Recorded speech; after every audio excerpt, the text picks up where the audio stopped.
Hello, hello, hello. Welcome to Royal Sussex Live. Welcome, one and all. Let me see who's here. Also, did I see a. Okay, let me go all the way to the top first. Hello, Lydia Washington. Oh, I'm so sorry. Oh, dear. Let me put something on the screen. I'll take. Okay, let me take that away. There we go. All right, so Lydia Washington was here first. Panther, Susie Q, Black Queen, Elaine Parker, Sugar Plum K. Panther, did I say hi already? Yes, I did. Sonia Johnson, Gwendolyn Daniel wants to say hi to a few people. Elaine Parker and Food, Dorothy Ross with the hugs as usual. And of course, Annie Bullard, Victoria Fabre. Okay. Oh, let me get to this, shall we? Before. Oh, also, I need to get my. Oh,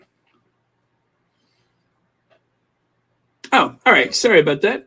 I need to get my slides up, which of course I was working on up to the very last moment.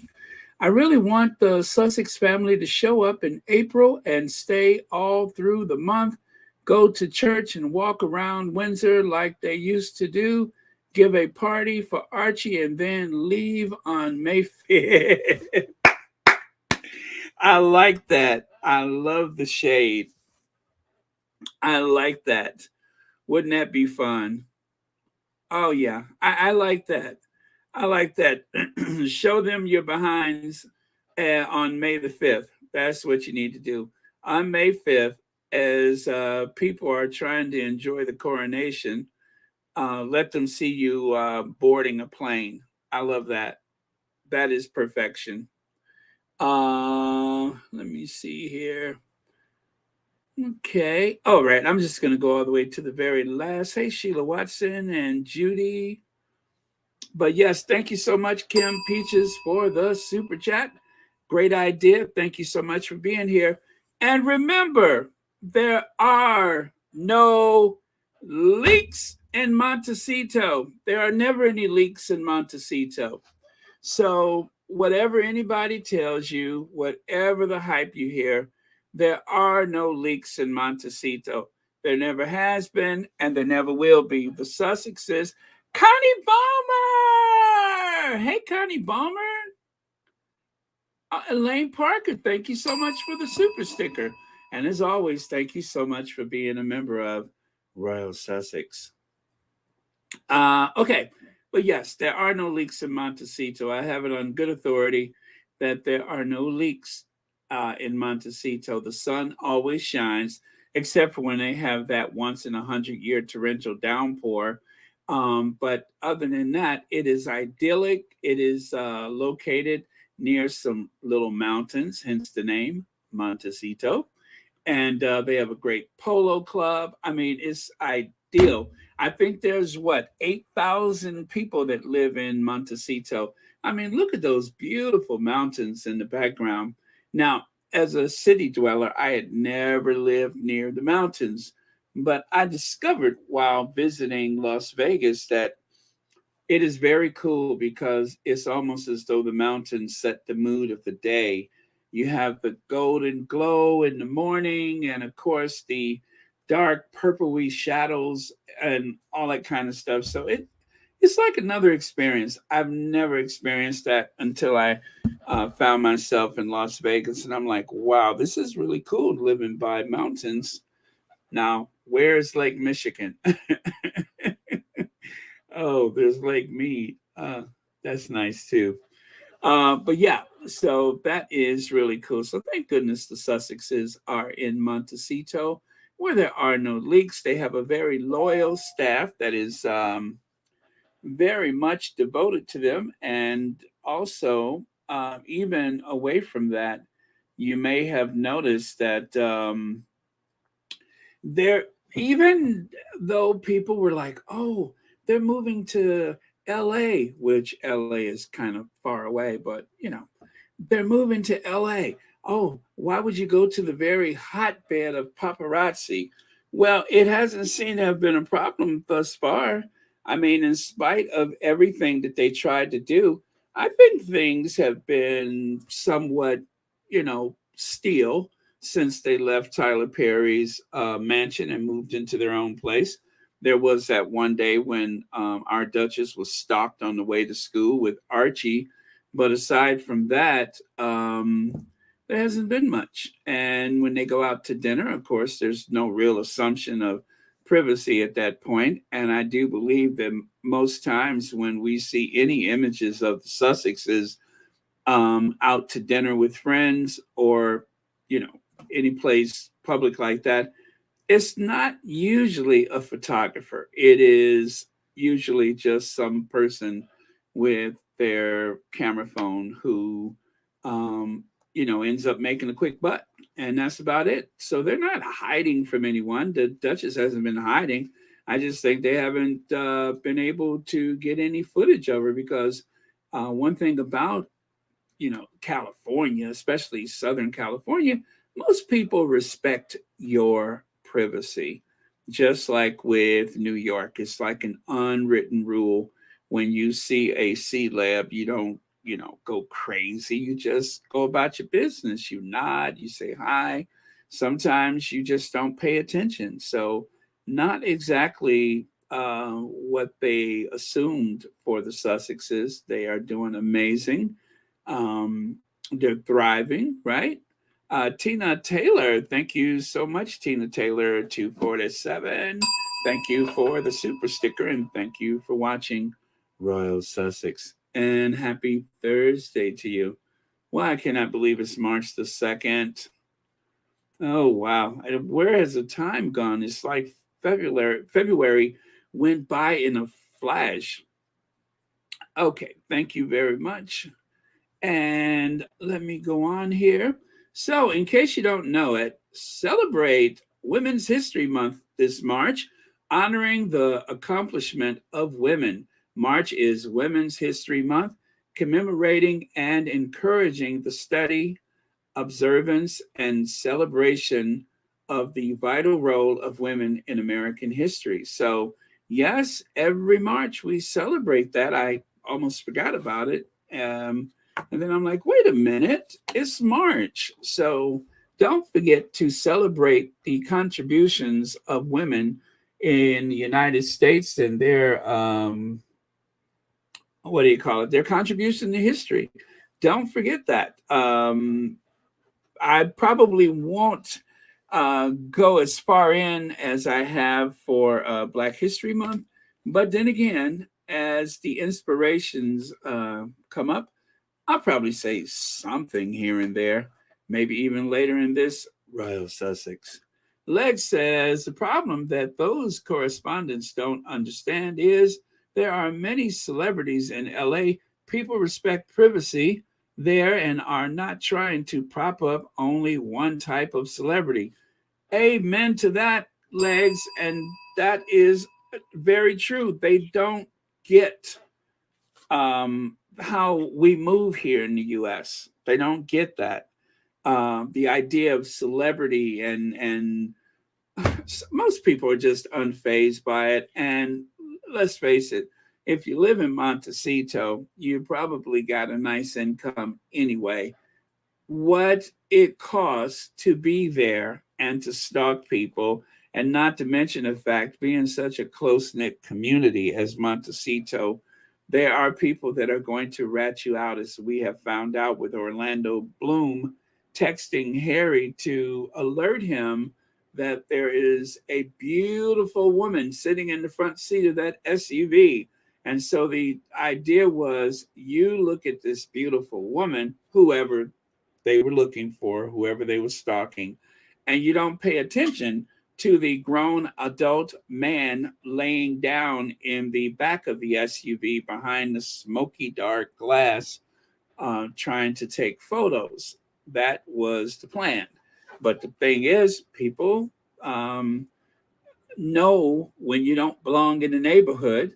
And I'm pretty sure that being in that area, they have, private police and stuff like that. There's a lot of burglaries that happens with these estates here and there. And so security is something that they take very serious in areas like that. So they know when there's movement that looks unusual. So thank you so much for that, Legs. And it is very true. People respect privacy. They are not trying to prop up only the type of celebrity. So thank you for that. And thank you, as per usual, for supporting Royal Sussex. Okay. And let us move on. Again, Women's History Month. Her story is now. So it's not really his story that we're considering, is her story. Her story, his story, her story. So it is her story month. So yeah, what was that song? Annie Lennox and Aretha Franklin. The sisters are doing it for themselves. Now this is I forgot that song, but I love that song. The sisters are doing it for themselves. Okay, so there you go. Paulette Claw says, hello, Baron. Charles, take away the house from Harry and Meghan. The Queen give to them both and say their home, what is that, home on the UK? Say that. Okay, that's their home in the UK. Thank you very much for that. You know, I'm going to say this whole thing about the house needs to be lived in. The house was empty or they moved. I know people are saying they moved their stuff out, but the thing is, when you have two homes, which they had two homes until recently, but when you have two homes, it doesn't matter what stays and what goes. It doesn't take a lot to make your. I mean, when you go and stay in a hotel suite, if you go and stay in an extended stay hotel, you only have what you travel with. Well, in this case, they had some furnishings that is, and other things. Now, let's recall during the pandemic, they weren't able to go back to that house. So they had things that they managed to acquire in California. And then, of course, they had some stuff left over, but very personal things like think about all that time Meghan left her journal back in Frogmore. So obviously, she went and bought herself another one and started writing in that one immediately. But such was the devotion to that place, albeit so woefully inadequate for a senior royal couple. They left very personal items behind. So I've been hearing squatties speculate about whether or not they moved out. And of course, I've heard some of the what do you call those people? The royal rodents speculating that they moved out and that the house was empty. Is not anybody's business how empty or how full the house was. That's none of their business. Um, we don't make those judgments about the rest of the royals, so why make that judgment for them? Okay, so you know what I was thinking too. I think that this is a good time to go back and take another look at archetypes. I think it's a very good time to go back and take another look at archetypes because this is an opportunity for us to recall that the archetypes really focused on some of the archetypes that have been assigned to women. And how perfect is it that this is the Women's History Month? And of course, there's like that archive of archetypes material out there. So think about it. If you're exercising, you have your earbuds or headphones or whatever, you're driving in your car or something like that, you can consider uh, revisiting the archetypes.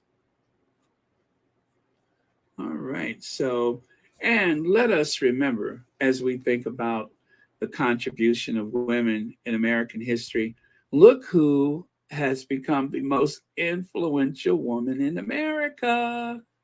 Look who has become the most influential woman in America with her scientific calculator and her family photos and a big, gigantic pair of scissors. I haven't seen scissors that big since I watched Alfred Hitchcock Dial In for Murder. But she has those big, gigantic scissors, and she's writing a scathing letter to Palmolive, was it? So, this is a good time to think about that. So, I'm going to remind myself to do that very same thing. But yeah, it is a good time for that.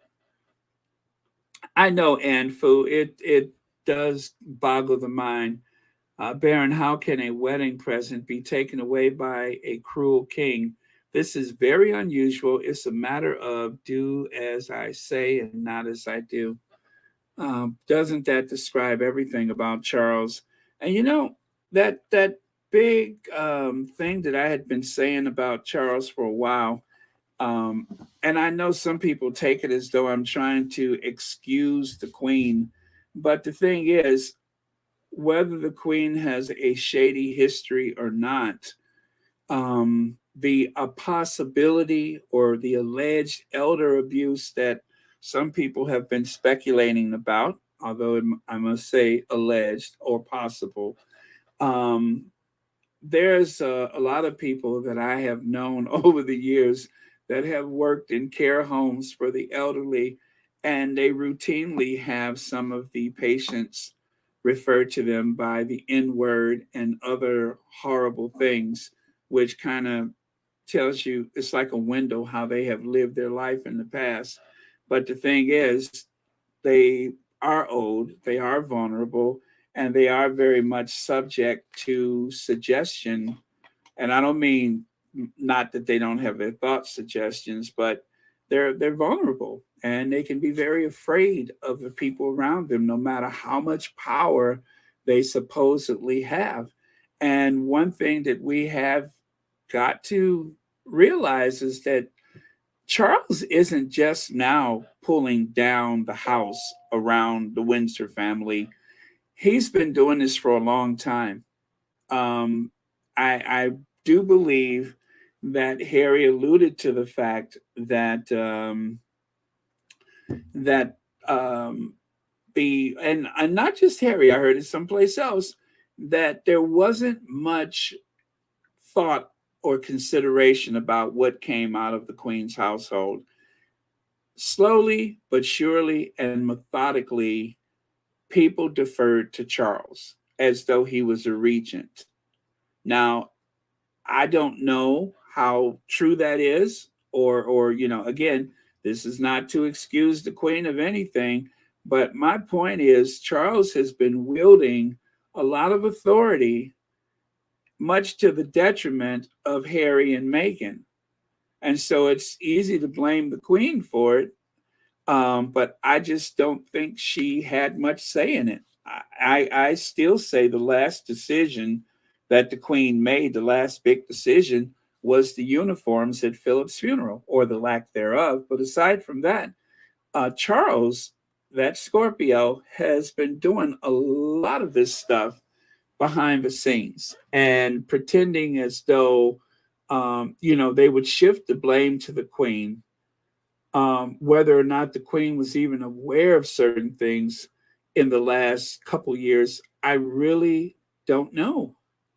I really don't know. And I'm so curious to find out, not to forgive, not to overlook, not to absolve her of any responsibility, but I just want to know where she stood with Harry and Meghan in those last couple of years. And I hope in that next 400 pages that my curiosity can be satisfied, because I think that Charles has been doing a lot, and that long quiet period when they kept saying, "Oh, Queen Kate's ready to rule. William and Kate are ready," as though they were the next big thing, as though there was no Charles and Camilla. Charles was doing a lot of stuff at that time, quietly and discreetly, while everybody was fixated on the Cambridges. That is my assertion. I'm just guessing. I don't know any of it for sure, but I'm just curious, and I'm hoping that in time we will find out. But we may never know. We may never know. I may still be saying 10 years from now. I'm just wondering because I think that that's something that will, unless Harry talks about it, we won't hear about it.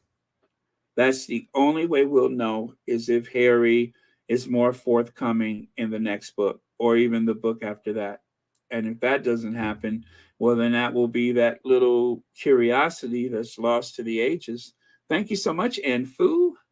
Let me see here. Uh, anyway, let me finish with this. I think this may have been the last one. Oh, well, I'm going to get back to the Frogmore. I promise. I'm going to get back to it. But take a look here as we are acknowledging the history and contribution of women this month. Let us not forget that the highest ranking public official in the United States is the president, and the second highest is the vice president, which, of course, is Harris. I'm sorry, Kamala Harris. Kamala Harris. Camilla La. I'm sorry, Camilla. Camilla La. Camilla La Harris. Kamala Harris. Now, see, that was a Freudian slip, and I'm going to tell you why. Because, as we know, they've been saying that Camilla has been pulling the strings behind the scene, almost like a co-king or a co-sovereign. So it's no wonder. It's no wonder I had that Freudian slip. But no. What am I saying here? But yeah, so let us not forget making history, the first woman vice president in the history of the United States, and possibly the first woman president in the history of the United States. Congresswoman Geraldine Ferraro tried back in the 1980s.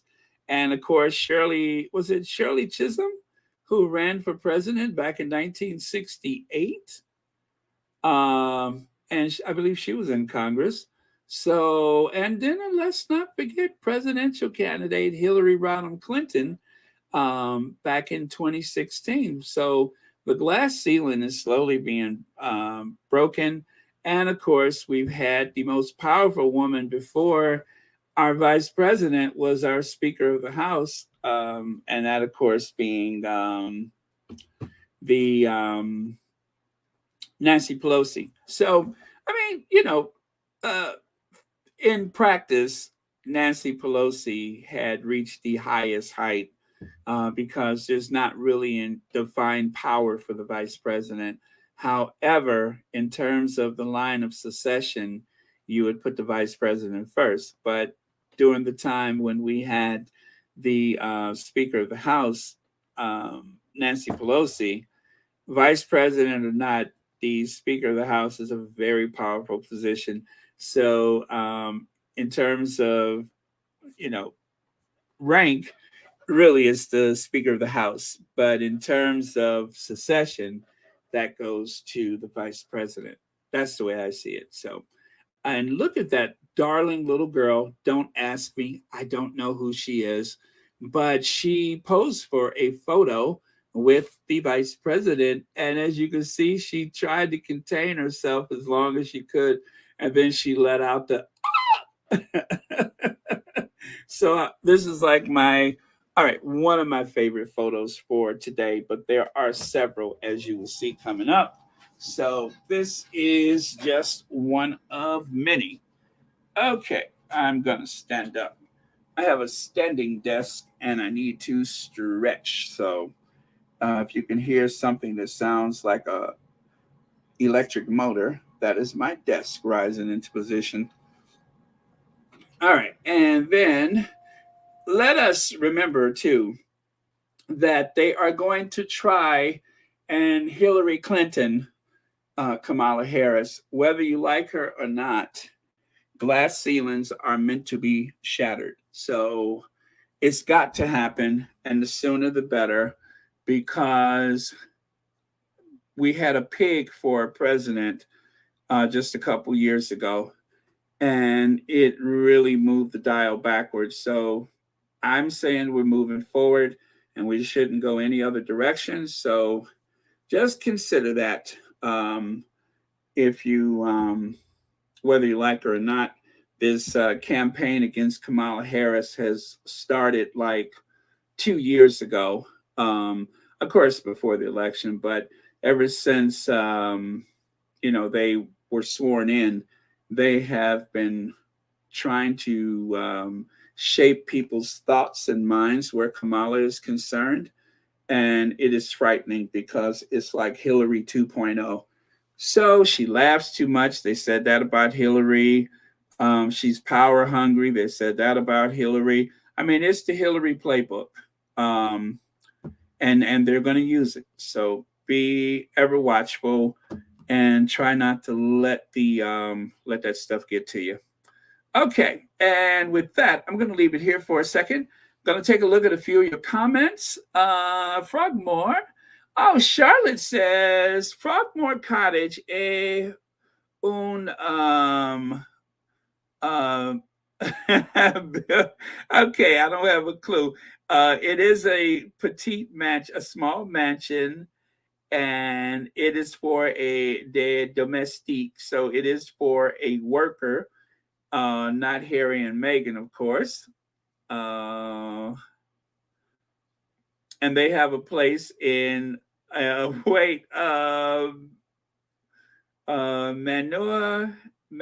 Plus, beautiful house. They have a beautiful mansion. Le Chateau. Okay, I thank you so much, Charlotte. I was so off the track that time, but I tried.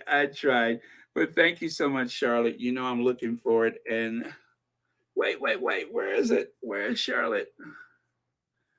Okay, Charlotte, I'll get you later. Wait. No, okay, I'll get you later.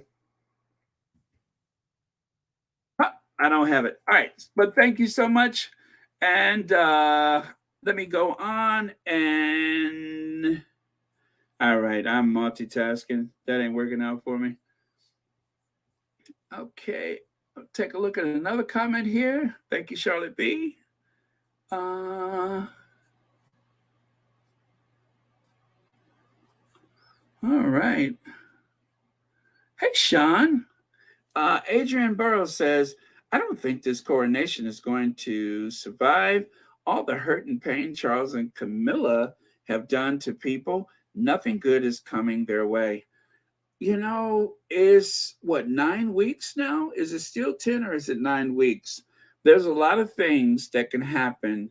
Um, they've already given the route for the procession, and a few other things to have come about. But let us not forget there is a campaign to abolish the monarchy, and there are quite a few people that have been suffering because of the economy. And then there are the people that have been fighting this Brexit thing from the start that will see this as a terrible waste of resources. So a lot can happen. They have a nice little distraction with this Frogmore thing, but I think maybe they pulled that one just a little bit too soon. They should have waited before they pulled the pin out of that grenade and tried to destroy the Sussex's images by bringing up all this Frogmore stuff. They should have held on to it a little longer for the maximum effect, but instead, 10 weeks out, they want to tell us something about evicting the Sussexes.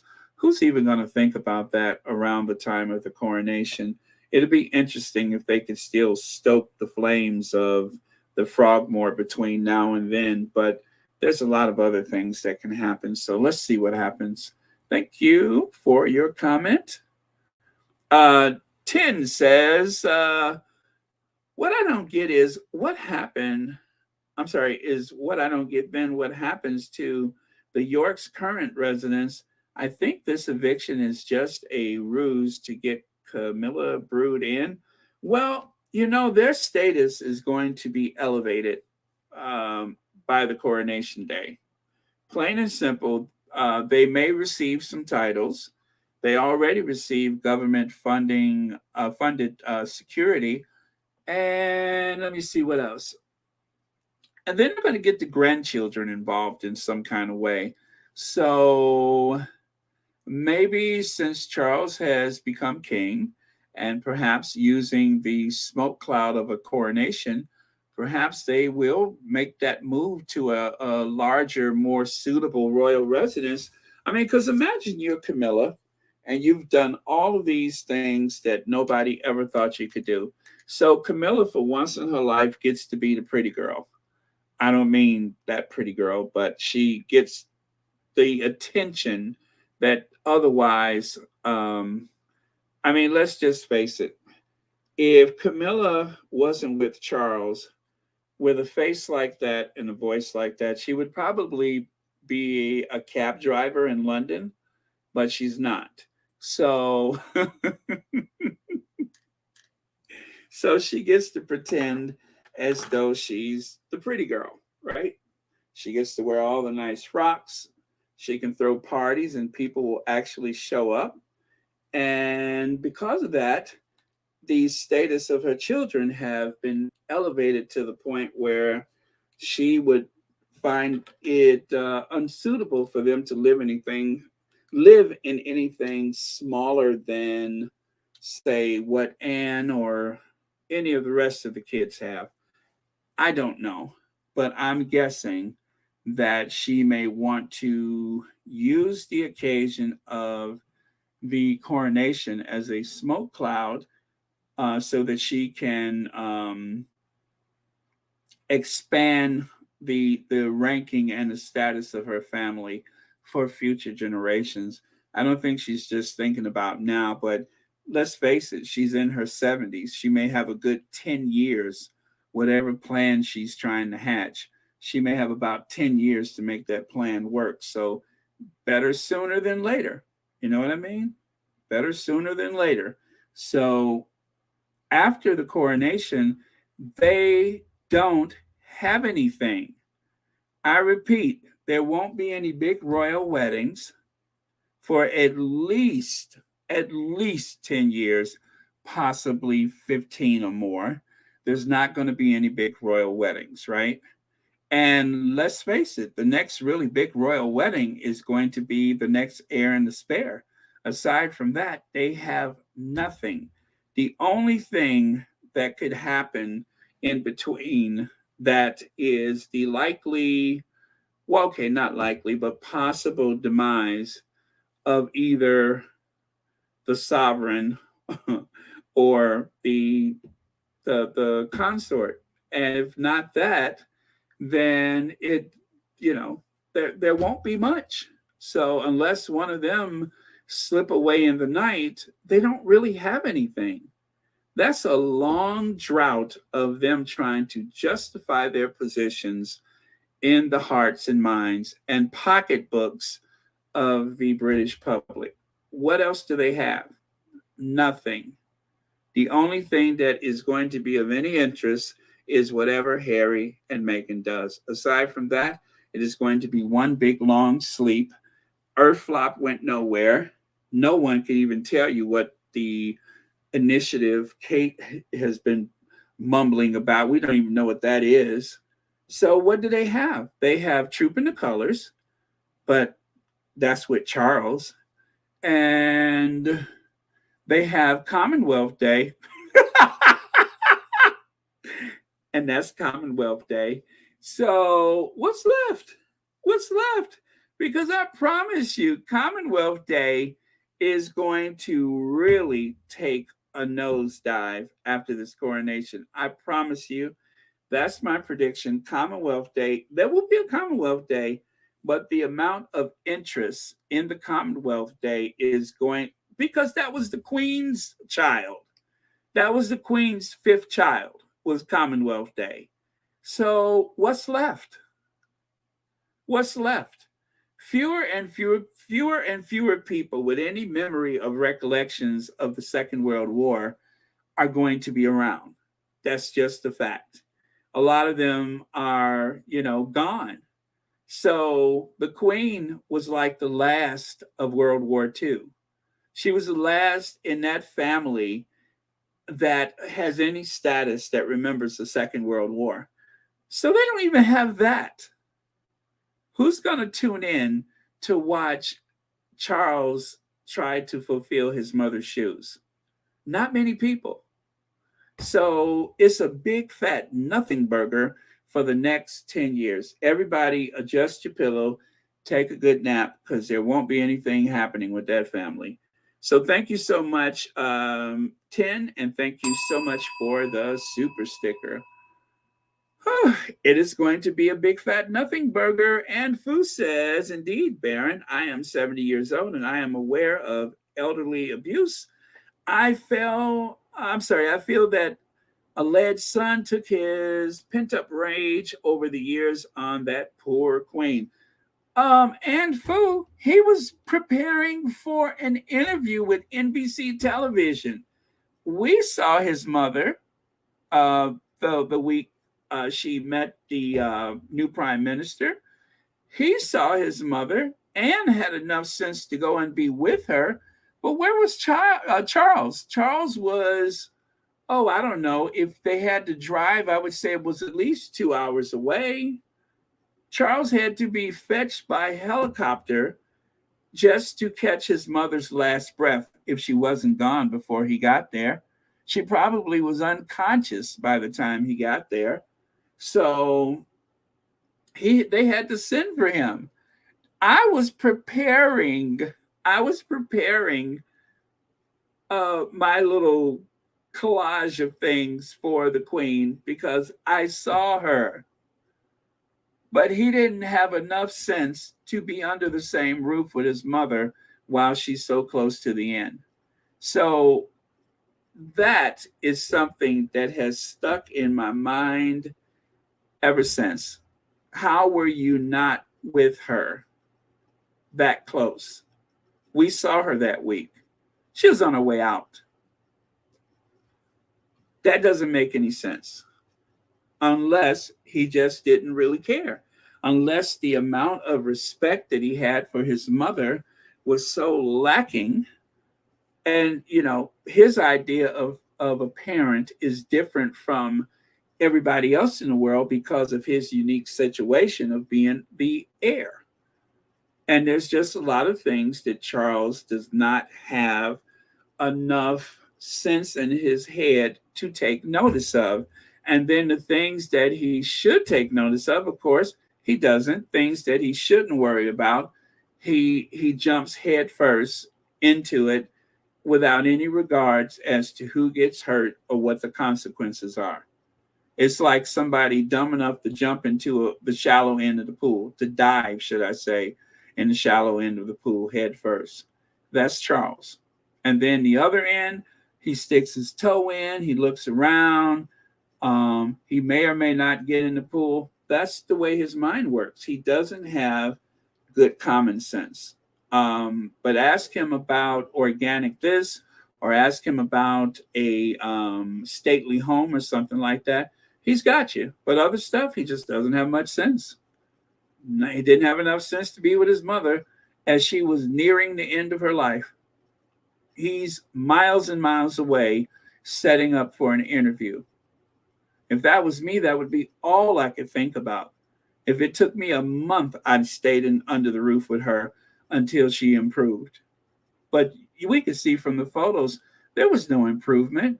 She was barely standing. We didn't even see a video. All we saw was a still photo, 2 of them. And then she was gone. Poof, just like that, she was gone.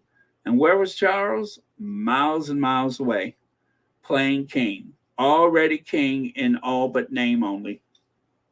Thank you, Ann Fu. Shirley Kearney says, I feel that Charlie, that is truly QE2 from, uh, is truly, um, QE2 is not allowing him to take over as king in his younger days. I feel that he or someone allegedly helped her go on.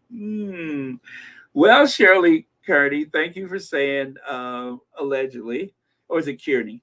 Thank you for saying allegedly. I appreciate that. But I mean, let's face it, they've done it before. They've done it before. I'm not saying that it absolutely happened, but I'm saying they've done it before. And then let's not forget, not to be a conspiracy theorist, but how many people said, gee, that's weird. How come we haven't seen the Queen since, what was it, the last time there was a public sighting of the Queen? Was it July? Was it July, June or July? But there was like, well, I guess it was for the Jubilee, right? And then after that, we didn't see her. So there were people who were speculating at that time that maybe it had already happened. I don't believe that, of course, but that was what they said. But thank you so much for your comment.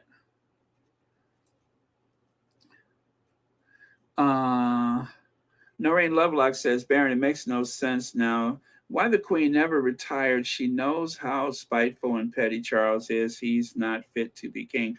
Well, people wanted her to stay because of the lack of fitness that Charles had or has. People did not want her to leave. She didn't want to leave because the world knows what's in Charles' heart. I mean, not officially knows, but based on how he's behaved in the past, based on how petty and vindictive he was with Diana, and the way he has treated his siblings. I think the only sibling he ever gives much respect to is Anne. Maybe that's because they used to date the same couple. Maybe they have that camaraderie because Anne was dating Camilla's husband and Camilla was dating Anne's brother. So maybe that's why they seem to get along, is because they have that bit of camaraderie. I don't suspect he's going to take anything away from Anne. But as for his two brothers, his lifelong rivals, especially Andrew, I don't expect anything. If anything, he's only going to take from them. He's not going to give them much. He's only going to take. So, I mean, even if he has the intentions on giving Edward the Duke of Windsor title, which now they say he is, even though for a while they said he wasn't, it's not official until it happens. And even if it does happen by the coronation, to allow him to go through the embarrassment and the humiliation of listening to Royal Sussex laughing about it all this time, that makes little or no sense. Thank you, Noreen. Okay, you guys, I'm kind of getting stuck here, so I need to move on. I'm like way behind. Let me see. Let me scroll. I just like a bunch of comments, and I'm gonna just scroll through and try to get to the very last. Making sure there are no super chats along the way, of course. Oh man, this is quite the soap opera. It really is. This is quite the soap opera. Leg says, I don't know how this eviction makes Tampon look better. He is trying to deflect from Brexit politics, but is he also deflecting for Camilla's kids? Well, I mean, they say that Camilla's son, he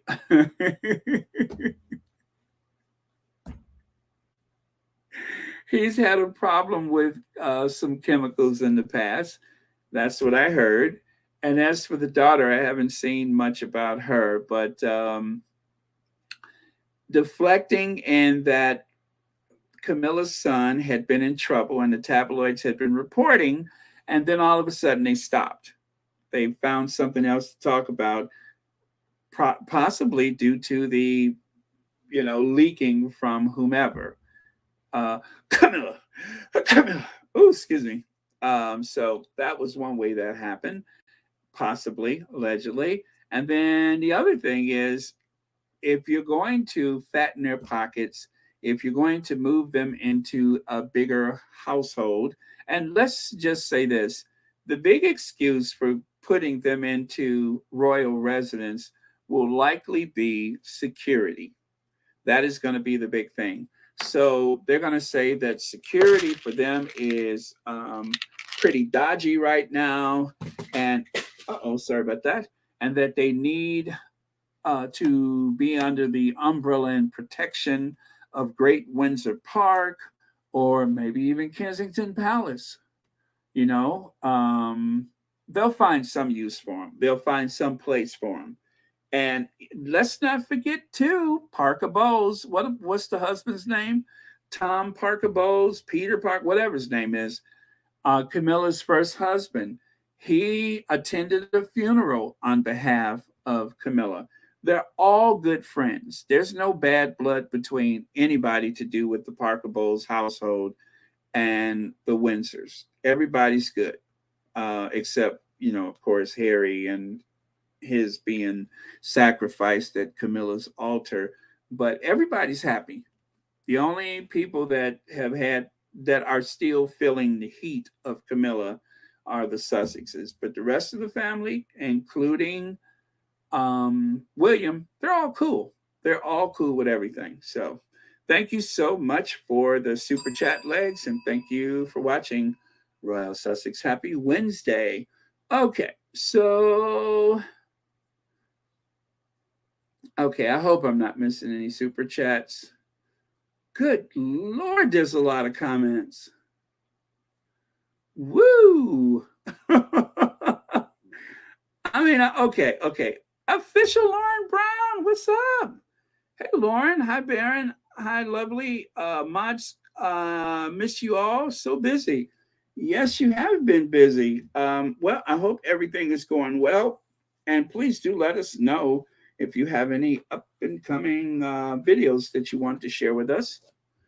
Let me see here.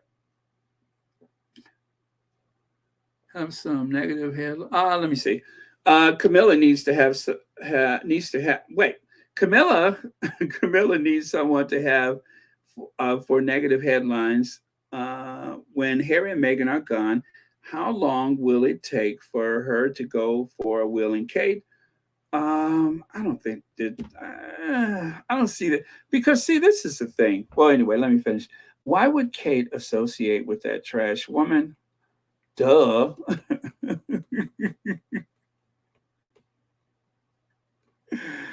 Okay, no disrespect to Kate, but duh. Two of a kind. Says a lot about Kate. Well, okay. The same way Charles is unbinding all of the threads and all the ties that the Queen has brought together. If Charles goes before Camilla, ooh, wait. If Charles goes to the vault in the George VI chapel before Camilla, if Charles goes first, Camilla, her children, all of them are going to have to deal with William. William the Terrible. I cannot stop thinking about that. They're going to have to deal with with William. They're going to have to deal with William. And God help them when that happens. Vindictive William with his, young and bold and lacking in deference courtiers, right? That little Kensington Palace mafia that he put together. The Parker Bowles family are going to have to deal with that. And who knows what that outcome is going to be? Who knows? I could only imagine that it is going to be hell to tell the captain. It is going to be quite the circus, because William is he's worse than his father, because his father tends to hide his hostility from the cameras. His father can at least pretend. He's better at pretending to be considerate and thoughtful. William, not so much. William is going to be a victim of his own personality.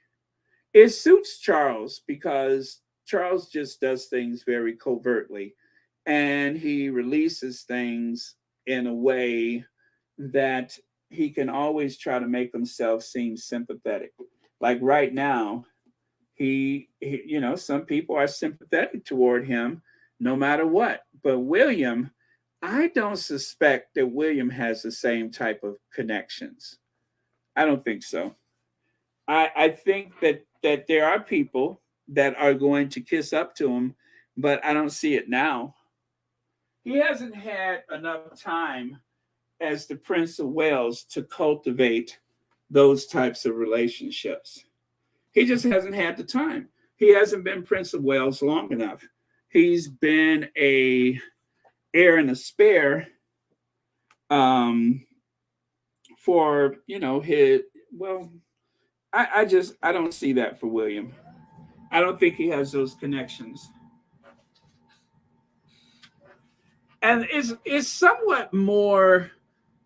I mean, who's well? Let me see. I don't know. I don't know. I got to think about that one. Thank you so much, Legs. Huh, I am multitasking. You're right. Okay, so let us finish with Kamala. Boy, I can see this is on everybody's mind. How interesting. So let me do this. Anna Washington Derry. I just learned about this portrait, which I love this portrait. So Anna Washington Derry was born during the period of the slave um, Holocaust here in the United States. Um, yeah, I mean, it was a Holocaust, even though people don't recognize it as such. Most people don't. But that was the Holocaust against the Africans, was the transatlantic slave trade and the enslavement here in the Americas, North and South. And let us not forget Central and the Caribbean. That is where all the slaves were in the Western Hemisphere, making money that would go to Europe. And eventually, those same Europeans were able to build their own empires here in the Western Hemisphere. So I love this painting. Right now, I think it's in the National Portrait Gallery at the Smithsonian. But there's the artist right there. She was born in Connecticut. Her name is Laura Wheeler.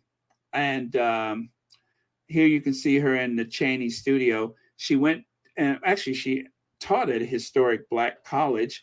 And so she was most notable for having painted very, very well off Black people, the elite Blacks of the day.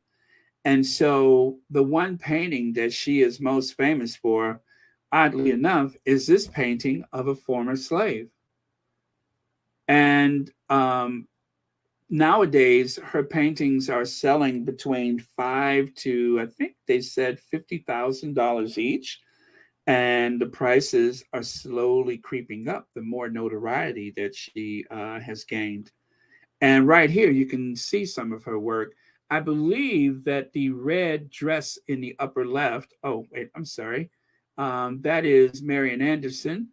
I also think that is W.E.B. Du Bois. And I'm trying to recognize a few of the other people. But yeah, so she usually painted very famous people. But the interaction that she had with Anna Washington Derry was most likely because they went to the same church. But I love, love, love her brushwork. I think it's a beautiful painting. I wouldn't mind having something like that in my own home. Very modern paint strokes. And right here, you can see Laura Wheeler wearing, seated right in her later years, as she's on the right side, that is, Harmon Foundation director Mary Betty Brady, seated on the left at the portrait exhibition that is at Roosevelt House. So I don't know if that's the Roosevelt House in Washington, like I'm not Washington, but New York, where Franklin Roosevelt once lived, or is that like a different Roosevelt House in Washington, D.C.? I'm not sure which one. But, uh-oh, I accidentally left that one on there. That shouldn't be blocking it. Oh man, let me see though. That's okay. I have it here. I just have to find that particular slide without the obstruction. There we go. Let me take that away. And it says Annie Washington Derry, a matriarch of her community, died on October 6, 1930. So the woman in the portrait, she died in 1930 at age 81. She was buried in the Thornbury AME Church Cemetery in Cheney among the grave sites of her husband and extended family members. Laura Wheeler Laura Wheeler, oh gosh, that's a weird one. Laura Wheeler Waring died on February the 3rd, 1948, at her home in West Philadelphia and was buried in Eden Cemetery, Collindale, Delaware County, in her husband's family plot under a modest headstone that bears only the single name Waring. So, that is the interesting story about someone who very soon will be one of the most recognized Black women artists, something that has been overlooked for quite some time. But when you get a chance to look her up, Laura Wheeling Waring. Say that 3 times fast. Okay. And then we will go on to a couple other things here.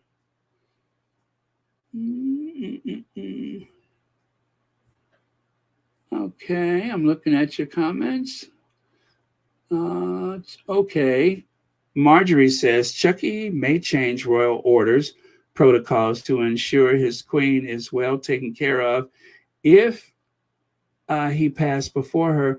May also move to have the succession line changed. I would not be surprised if he is vindictive.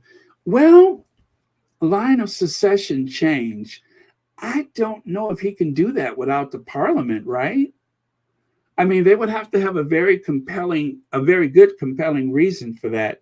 Now, Parliament has a lot to say about that. Like, for instance, if Charles could just take away the Sussex's titles, I'm sure he would just do that with the stroke of one of his exploding pens. But because he hasn't done that yet, I don't suppose it's that easy to do. So to change the line of succession, he would have to have a very good, compelling case about that. Now, it did surprise people when the Queen didn't even consult the Privy Council when she, the 96-year-old woman, 95-year-old woman, insisted people should call Camilla Queen Consort. She didn't seek anybody's advice. She just did it. Legally, she was entitled to do that. But I don't think he could tinker with that. Yeah, I don't think there's something that he can tinker with. Angela Simmons says it's strange when you stop seeing the Queen and William threw his mom, Princess Diana, under the bus. Soon after that, they started changing what was happening with what is that? Camilla's status? Corolla. Corolla. Uh,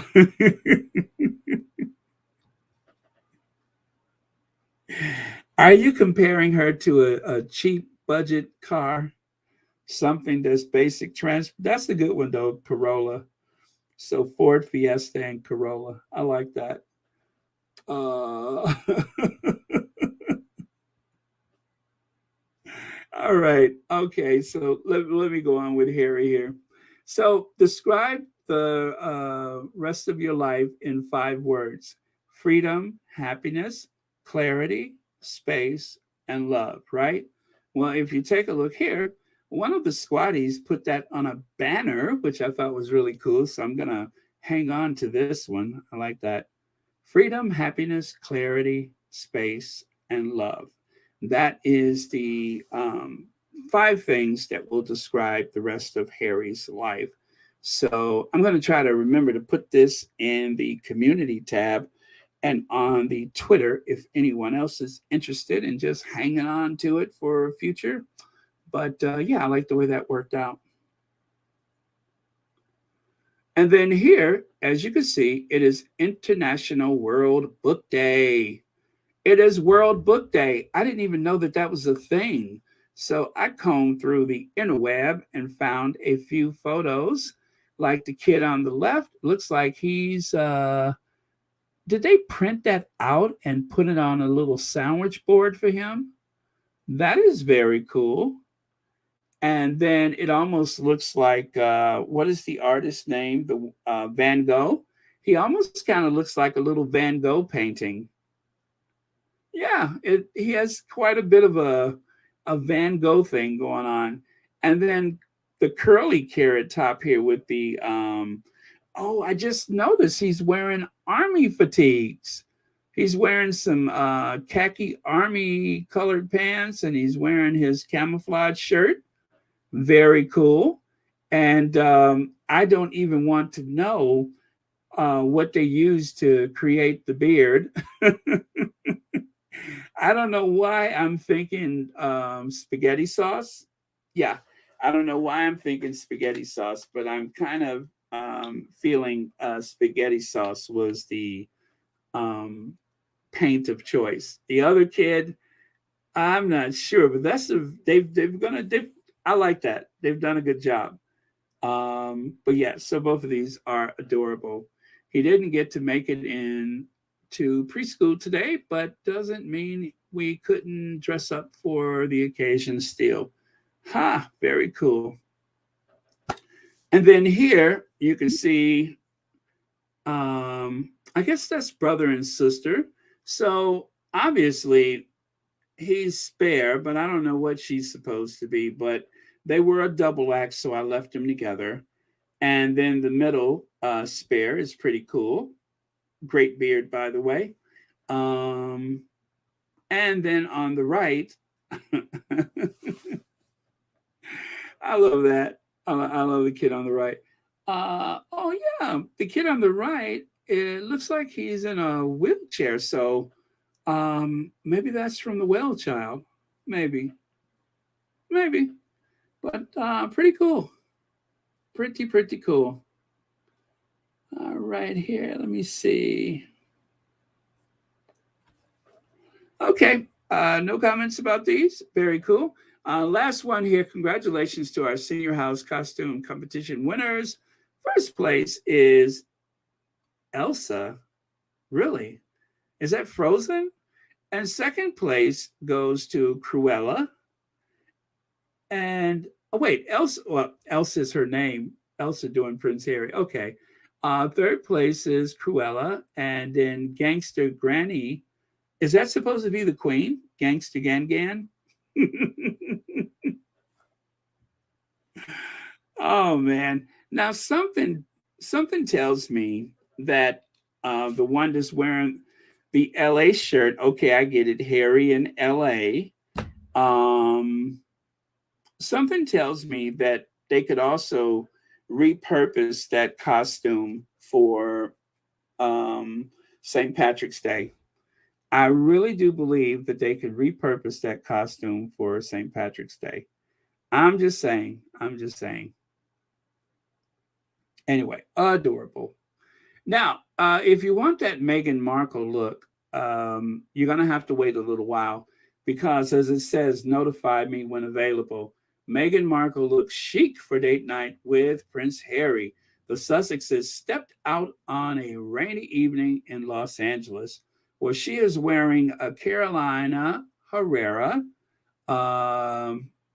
double face wool oversized cape. So that's it right there. You can see that the cuffs of the sleeve are belted. And then it has that kind of built-in scarf, mock mock turtleneck, built-in. No, cow neck, more like a cow neck, I think. So yeah, that is pretty cool.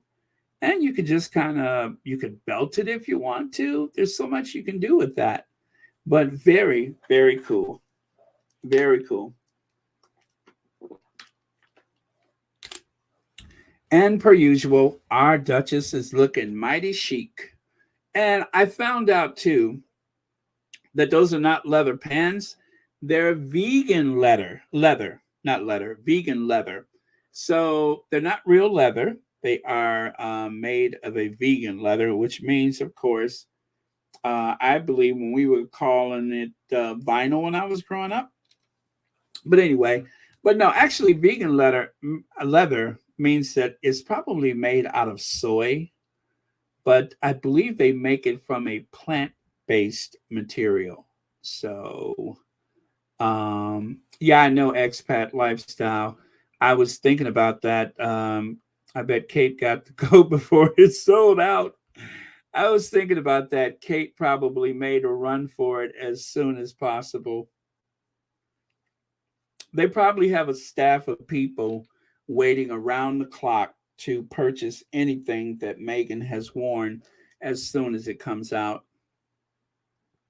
And there you can see some of the photos of our Duchess actually wearing the coat. Official Lauren Brown says, yes, I love that the coat. Carolina Herrera is another fave of Meg's and mine. Just class, elegance, and comfort.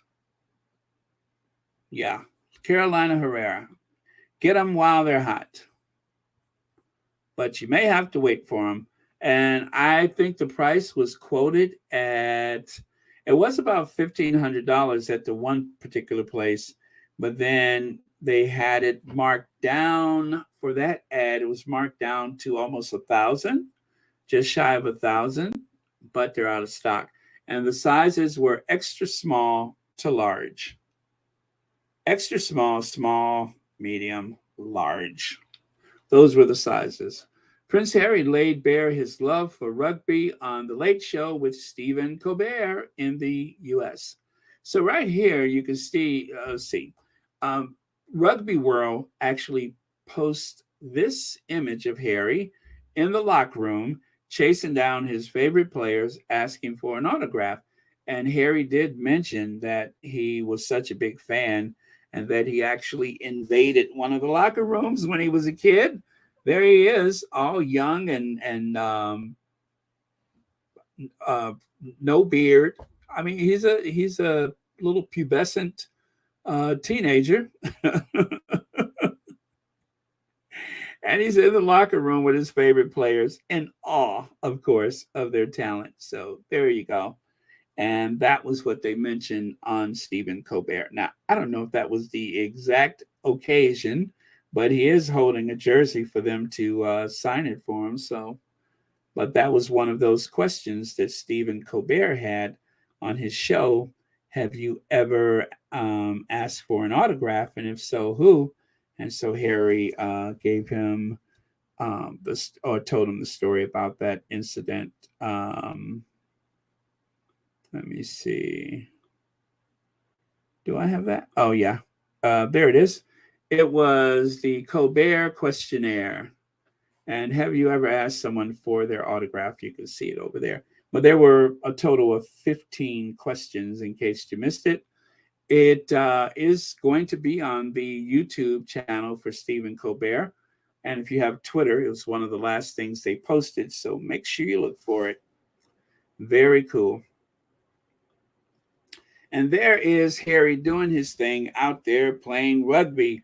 And something tells me that as good as Harry is with those kids, Harry still likes to win no matter what. And I'm sure, I'm sure whether it's a kid or an adult, he can take it as much as he can give it. And Harry means to win. So let me see. Lauren Brown says there are some attempts to make vegan leather with more recyclable and sustainable materials, but those are rare on the market. Well, I know that what is it? Some wires now, instead of using plastics to coat wires, they're using something that is a byproduct of soy. It just binds, very well like plastic if you formulate it right. And the bad thing about that is that someone who had a very expensive car said that the wires of his car were munched on by, the mice that were trying to get out of the code, and they chewed up the cables in his car because it was, I guess, it was made from some type of soy product or vegetable based product. So um, that was interesting. And there is a company in Africa that they actually have perfected the process of taking the skin from fish and making leather out of it. Have you guys ever seen that? There is like they have perfected this, and there's a entrepreneur in Africa who has perfected this idea of making leather out of the discarded fish skins. Um, that's interesting. I mean, it kind of looks like, it has the remnants of the scales, so it doesn't have that, flat look like cowhide leather. But that was interesting. Okay, let me go on here. And thank you, Lauren Brown. Dr. Show. Oh boy, that scared me. Oh, thank you so much for the Cash App. Thank you very much. I won't say the name, but S is in Sam and A is in Apple. Thank you so much. Greatly appreciated, and thank you for watching Royal Sussex. Okay, Dr. Shola says, who do you want to bet gave the Sun the scoop that King Charles evicted Harry and Meghan from Frogmore Cottage? Well, let me see.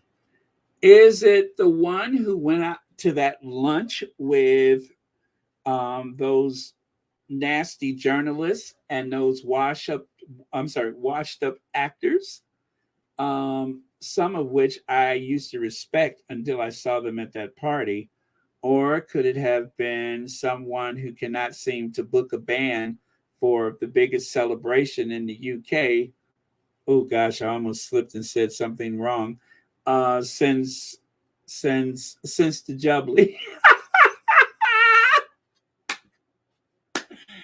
Oh, you know what I was about to slip and say? The biggest celebration since the Jubilee, not that other thing that happened. Woo! I'm glad I caught myself. Although I could imagine Charles was celebrating, but yeah, the biggest celebration since you know when. Um, well, anyway, I'm glad I caught myself. Uh, Prince Harry, freedom, happiness, charity, space, and love. All the mischievous royals are jealous of what he have achieved since he take a step back of being a senior royal.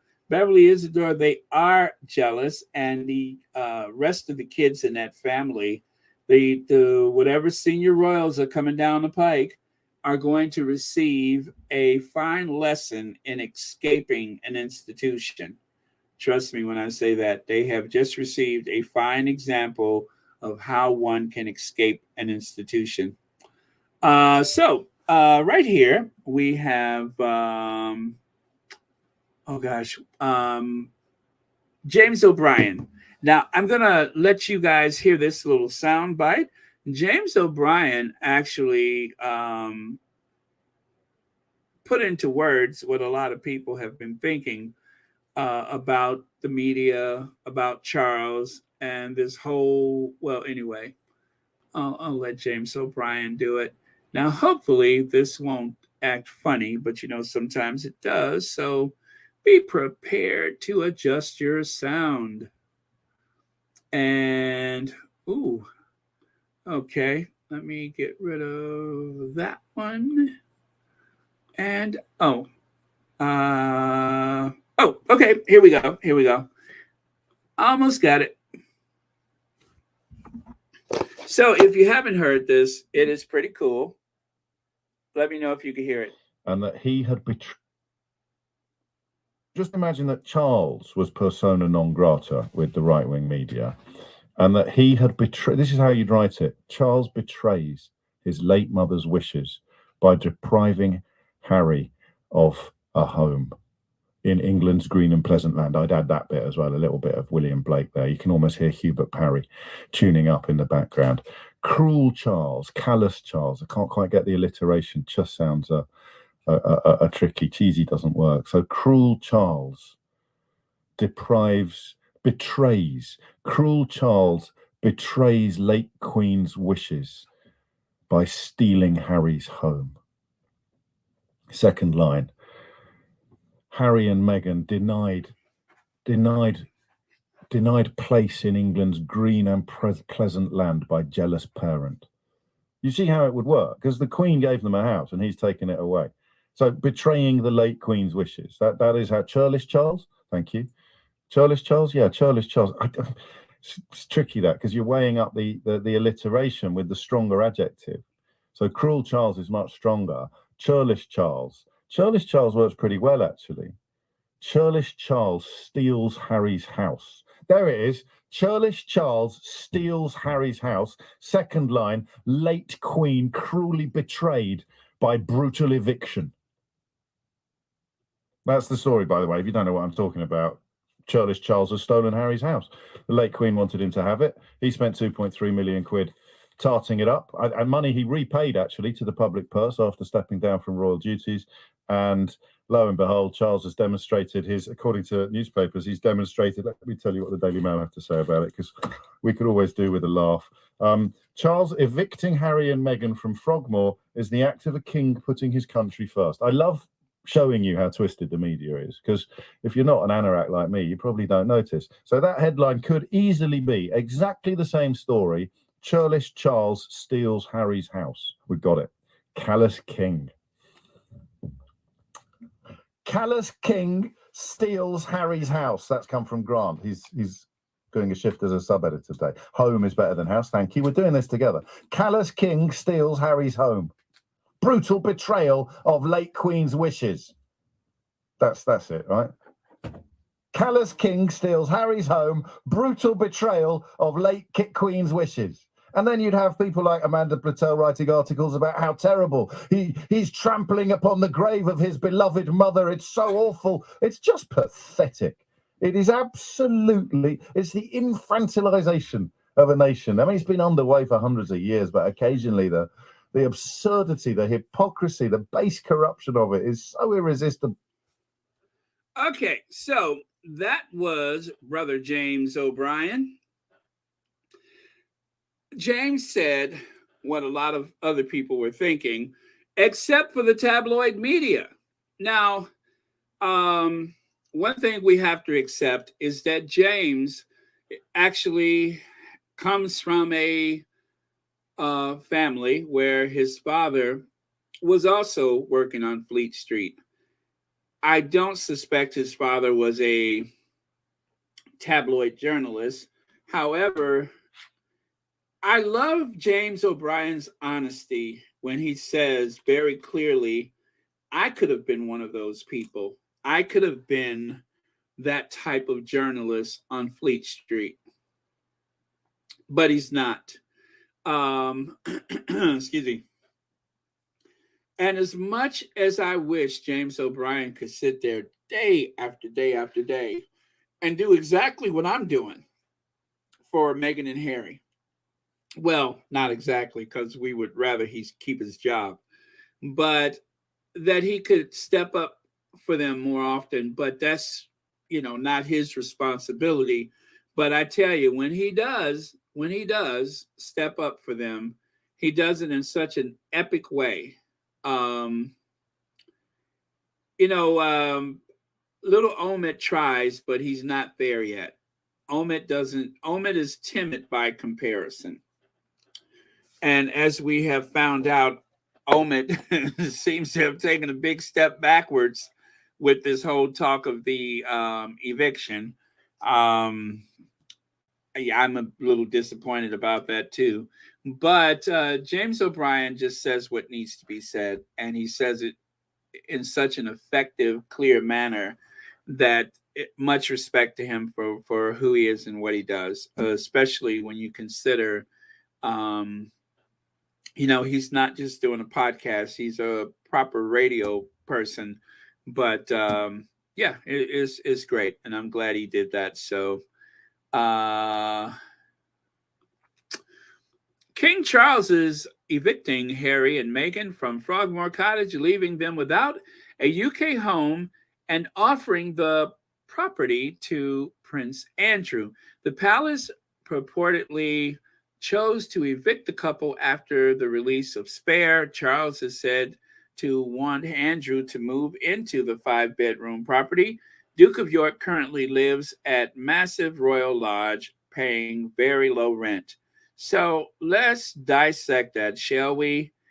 Currently lives at massive royal lodge and paying very little rent. Ooh, somebody's trying to make the case for Charles, aren't they? Living at massive royal lodge and paying very little rent, as though Buckingham Palace is not massive, or Windsor Castle is not massive, or so many of the other properties are not exactly massive. Well, they are. So if you take a look here on the left, oh, this is just perfect, isn't it? Isn't that perfect? You got Camilla again looking concerned about what is Meghan up to. You have Harry um, eyeing the crowd ahead, looking for any dangers, potential dangers for himself and most importantly, his wife. And then there's Charles, sneaky, rat like manners, trying to figure out who is he going to mess with next. And there's Meghan behind, um, looking directly into the camera because, well, let's face it, she's brimming with confidence, and why wouldn't she? And so that is why they selected that photo, is because it's one of the rare occasions where Meghan was actually in the company of her, the consort. And so, because Meghan is looking directly into the camera, they wanted to convey the idea that Meghan was up to something, and only Camilla could thwart her plans, um, because Camilla knows everything, right? That's what these photos I've been noticing. They always select the photo that makes it seem like Meghan is up to something, and Camilla's got it all figured out. So let's look at the properties. I'm going to name them if I can. I think I could name all but one of them. Well, maybe two of them. Okay. All but one. Wow, Alex Murdaugh has been found guilty, huh? Well, that didn't take long. You have the Holyrood, which is the very top photo. And then on the right, you have Windsor, Buckingham Palace, Sandringham, Holyrood again, Balmoral, and then that house at the bottom, I believe that's Northern Ireland. I didn't even know they had a house in Northern Ireland, but I guess that makes sense. But anyway, those are just a few of the royal properties. Technically, the Westminster and Whitehall. What is it? No, not is it Whitehall? Oh, the Tower of London. Those are royal residents, although they don't use them. But those are royal residents. I mean, they have quite a few of them.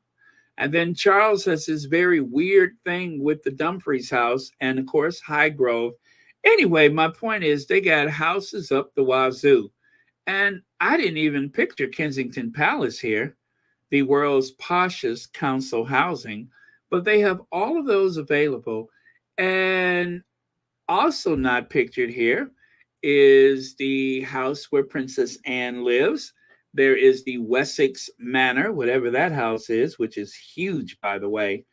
All of those things. And yet, the Sussexes could barely move into a servant's cottage. I mean, you guys, listen, we always talk about the Cambridges and Anmer Hall, right? And how they spent so much money trying to fix this place up. But let us not forget, they also spent a fortune trying to fix up Kensington Palace to their taste. Huh? They moved into Princess Margaret's old flat at Kensington Palace, the largest single residence in all of Kensington Palace, which is huge, was Princess Margaret's house. Her flat was massive. It took up a whole section of this quadrangle, which they used for parking. Um, and of course, Princess Diana, I'm going to say she probably had the second largest apartment there, maybe. But Princess Diana, just to show more disrespect to her, they turned her flat into offices, right? They didn't want anybody living there, so they turned it into offices. Even though they tried to make it sound like they were preparing. Oh no, was it the Kent house they were going to give the Sussexes since all their kids moved away or whatever? I don't even care. But this place cost a fortune.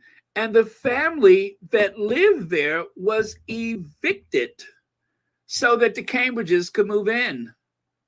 A long-term tenant of the Anmer Hall was evicted so the Cambridges could move in. Didn't matter that they didn't want to move. The Queen said they had to go and make room for the long-term residents of the Cambridge family, which they put in about 10 years there. Is that long-term? Because I pretty much doubt anybody's staying there now. Unless the rose patch is nearby, then they may stay there. That's a good idea. If you want to tend your roses, send the rest of the family over to Adelaide Cottage and then just say it was for school. That's a good idea. Let me see here. Once I get a gig, don't you worry about that. Don't you worry about that at all. I have been blessed in so many ways because of Royal Sussex. But let's just pray that we can pray you up a good position, something you'll really like. Yeah, don't you worry about that at all. I appreciate the thought, though. Mary H says, Baron, this makes you lost for the right words without being put off the. Oh, man. I try to. Oh, that was for Mo Shannon. Anastasia Isabella says she has no waistline, and that is the problem. She looks like a little better when she was pregnant. Sugar. Oh, that was for someone else. Okay. Let me go here. Let me see here. Beverly Isidore says Prince William and Camilla got negative writing in the spare, so they're pushing King Charles to. Oh, I forgot about that. Yeah. And of course, because of that, they wouldn't want the Sussexes anywhere near, which, by the way, I have the photo today. Thank you for reminding me. Is left Windsor Castle, is right Adelaide Cottage, and then all the way down there on your left side is Frogmore Cottage. So as you can see, Frogmore is a pretty good distance away from Adelaide Cottage. Doesn't mean that you wouldn't run into one another here or there, but they are quite a distance away. But I want you guys to notice something that they never talk about. Just like in central London, you have all this green space, and yet on the other side there, you can see the long walk leading up to Windsor Castle. But then on the other side of the long walk, you can see the town of Windsor. So all of this great Windsor Park belongs to the Crown Estate. which means, of course, that it's set aside for the royal family. It's not really for public use. Yeah. And of course, you got a river to keep people out. Looking at this aerial view, you can see how the river snakes around it. So, just saying, all of that is for the royal family. That is where Andrew goes horse riding at the taxpayers' cost. Big shot, 120 rooms. Omid. Oh, well, Omid Scobie. This is the thing. Omid Scobie. Let me see. Where is it?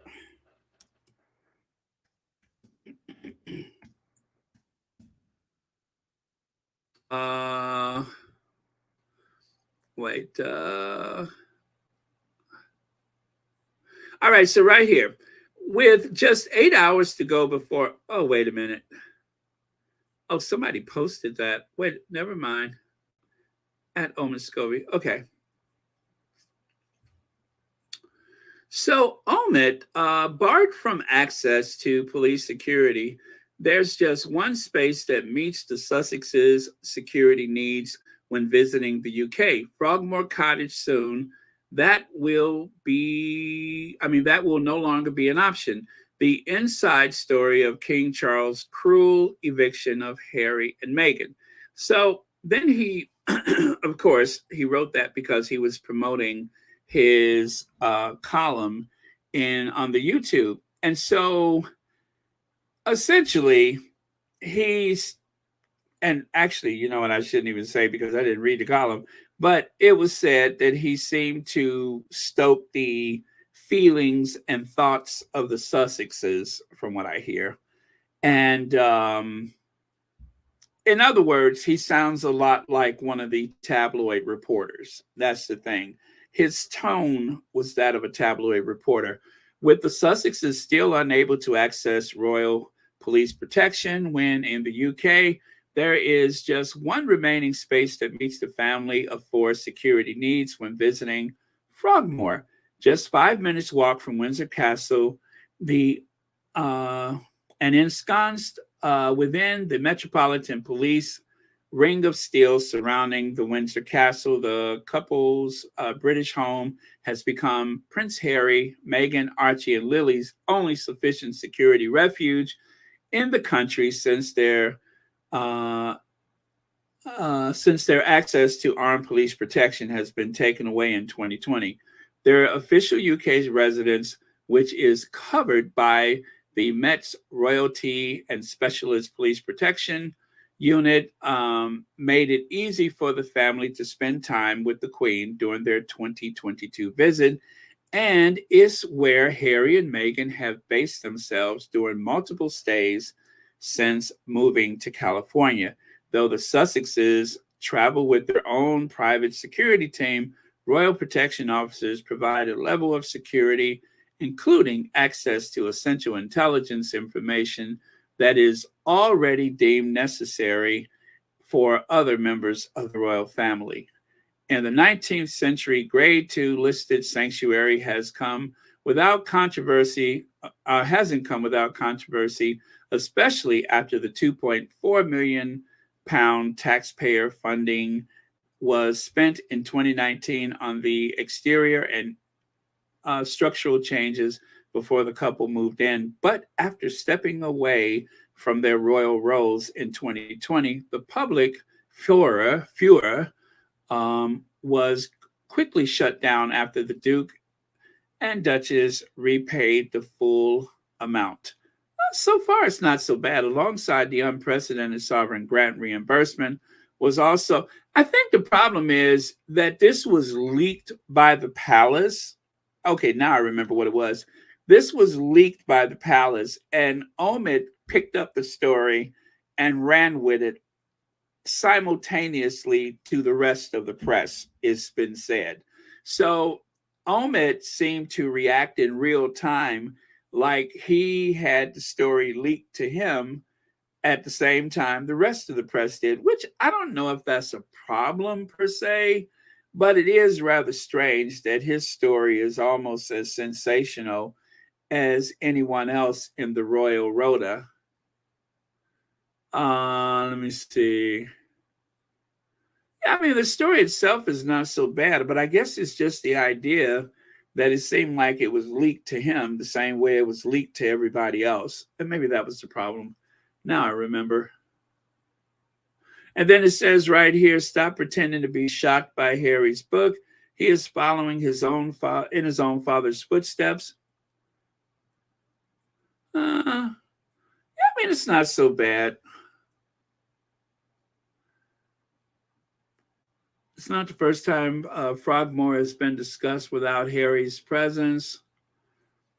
I guess it's just kind of like he's rehashing a whole bunch of known things, and also the fact that it seems like he's just like he got the same information that the Royal Rodents did at the same time. It's like he's not reacting to their reactions. He's, in real time giving it out as though, well, anyway. But yeah, so that was it. It just kind of turned a few people off, I think, that Omid Scobie kind of sounds like one of the Royal Rodents. Wasn't awful though. It's the sloppy seconds. I don't know. I guess it's the idea of taking somebody else's woman, and plus, it's a fine tradition of the sovereign, or the heirs to the throne, and of course their siblings. It's a fine tradition of them sleeping with the women in the aristocracy. And I would imagine the reason why is because when you think about the days before penicillin and stuff like that, if you're going to fool around, you wanted to make sure that you got the best of the best. You didn't want to deal with someone poor or a servant or something like that that's possibly been around, unless you were sure of their purity. So for them, especially being blue bloods, I think it just seemed like the right thing to do. Like the old sayings, instead of some men laying down their lives for the king, they'll lay down their wives for the king. So that is probably the reason they're trying to keep it in the family. I suspect. I think they're just trying to keep it in the family. So a good blue-blooded, red-blooded, whatever British man would literally lay down his wife for the king. Okay. Yeah, and I guess the idea that the woman is supposed to be attractive, that kind of takes a back seat to their lineage. Yeah, much to do about nothing. Omid is a reporter and Harry and Meghan's muse. I just want him to be fair in his coverage, period. Very good, Sonia Johnson. I agree. I mean, it didn't seem like it was so bad, but yeah, I mean, I guess well, I don't know. I mean, that is his job. That is his job.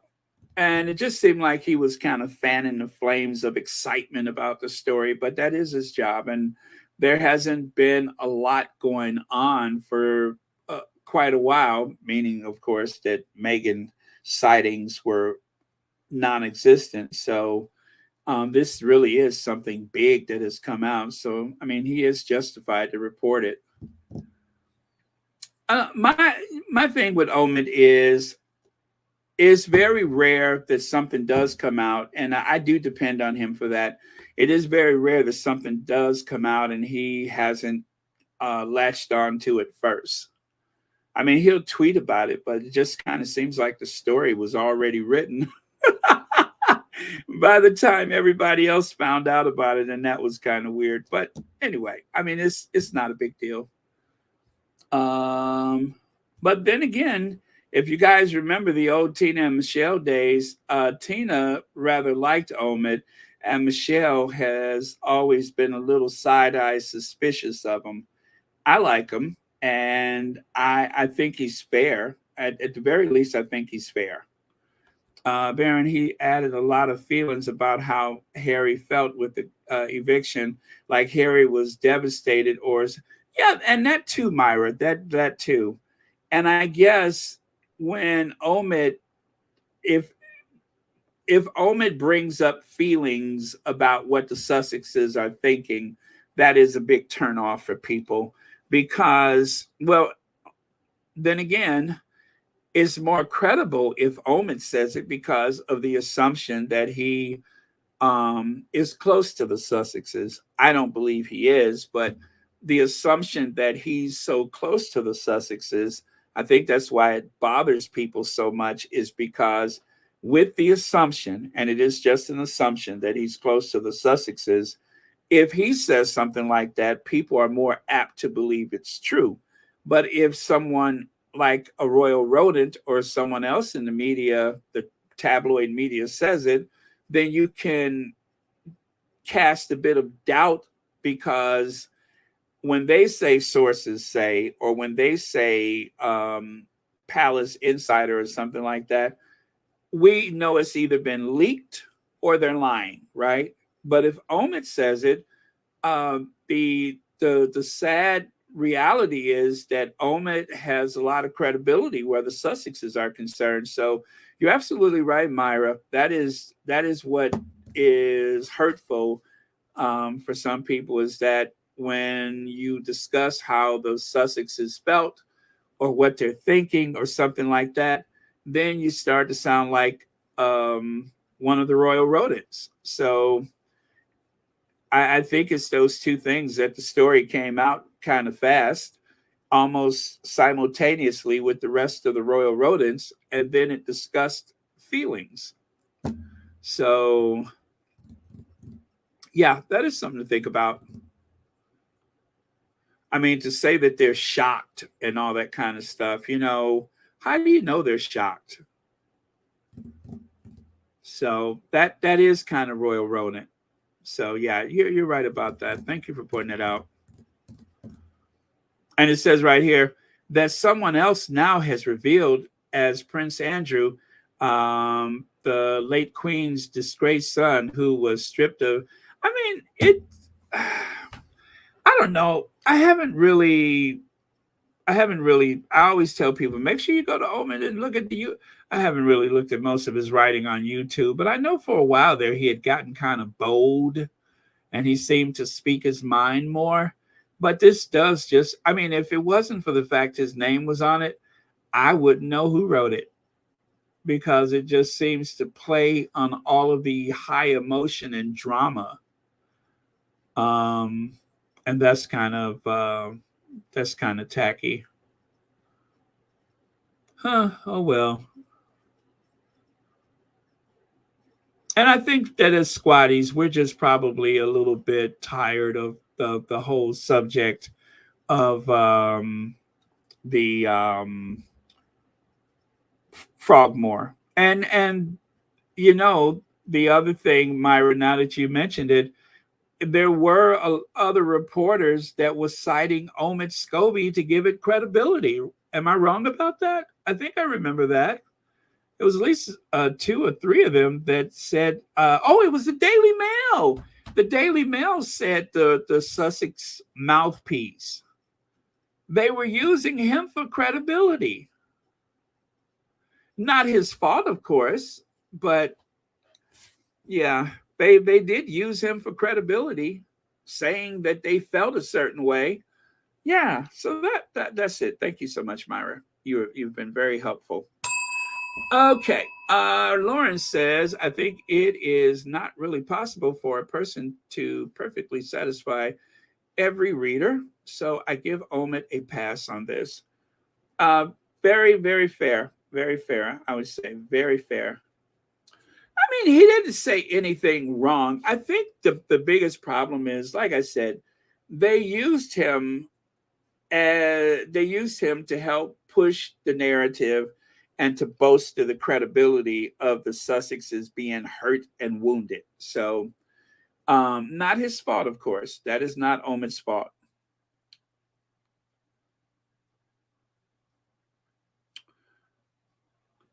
Yeah, the Sussexes used the spokesperson. Omid's report in the piece was someone close to the Sussexes said they were shocked, right? Shocked and disappointed. Yeah, the Sussexes used the spokesperson. Yeah, yeah. See, that's Omid. What are you doing? um, you're saying he needs to next year establish is it the establishment, right? I tell you that autocorrect, isn't it? He's never led with sensationalism, just the facts, unnecessary to presume about how the Sussexes feel.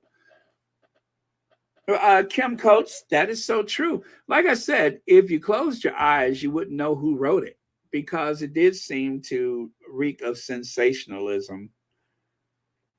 And usually Omid just gives the facts. He doesn't give the feelings like that. He usually just throws the facts in there. And I guess that's why it seems weird for him. Is that he's usually orientated toward the facts, but this kind of reeked of feelings. They felt this, they felt that. Let me see. I think Omid added extra artistic license with the emotions, just like he did in Finding Freedom. I think he still has to meet a bottom line and get paid, but is anodyne, not deep. Okay. What's anodyne? Is that what you put on cuts? So are you trying to say it's clean? It's disinfected. I'll get back to you. Okay, let me see.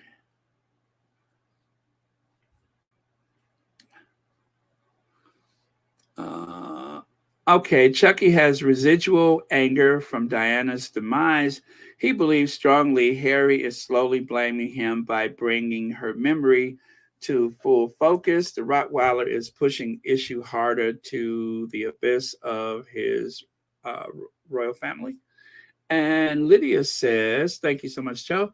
Lydia says, that is why the Rhoda calls him the Sussex's mouthpiece, because his words uh, things, he words things, I'm sorry, as if he spoke to the Sussexes. Right, right. I mean, well, Lydia, I think that that is true that he does do that, but also it's just okay. The Finding Freedom, he was accused of actually speaking directly to the Sussexes, and not to everybody's satisfaction has that actually been disproven.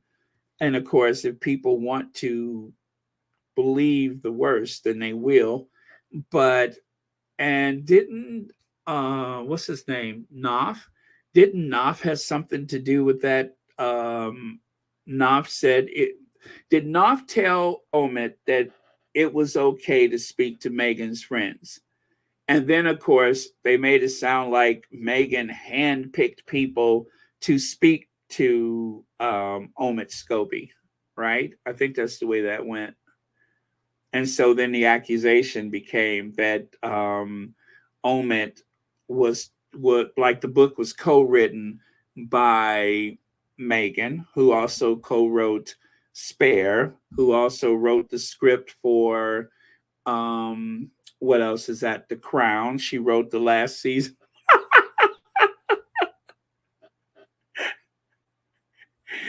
Anything that's favorable to the Sussexes and anything that hurts the family, then it's quite obvious that Meghan is a Hollywood actress, so and she also is a prolific script writer, and so Meghan probably wrote Finding Freedom, and Meghan, and Archie has cameras in his juice box, And I don't doubt that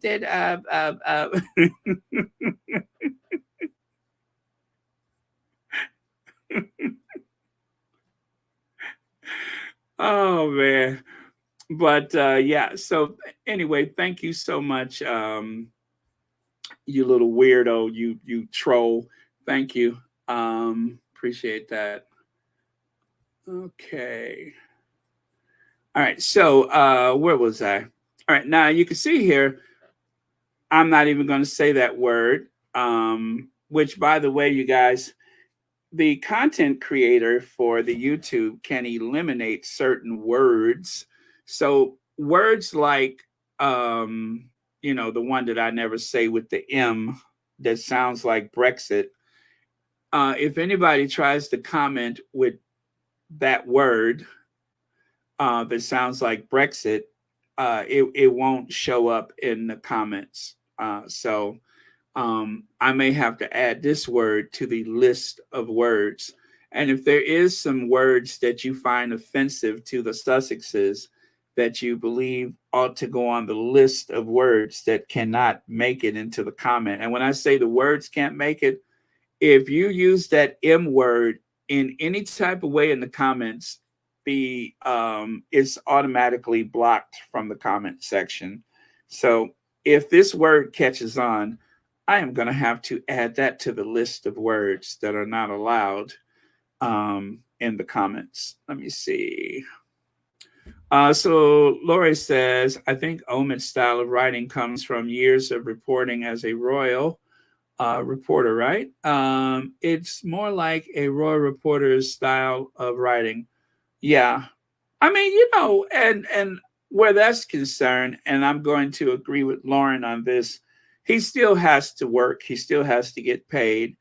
And his style of writing also has to be palatable for the haters. The haters need to be able to get through the article, right, with a certain sense of balance. Otherwise, that may limit the people that would actually read his column. So we don't want just squatties to read his column. We also want some of those haters to read it too. So um, adding the passion and emotion, it's probably a bit overkill. But then again, as squatties, we are way more sensitive than most people. Hey, Shelly L, thank you for being here. Yeah, I think we're just a little bit more sensitive than most people. So thank you so much, Lori. That was very fair and very balanced of you to say that. Uh, okay, thank you very much. Let me see here. Okay. Okay, Miranda Rios says, I read somewhere that the Sussexes actually moved out of Frogmore last year after the Jubilee. I don't know how true that is. Nobody knows for certain, but you're not going to put a sofa on a plane.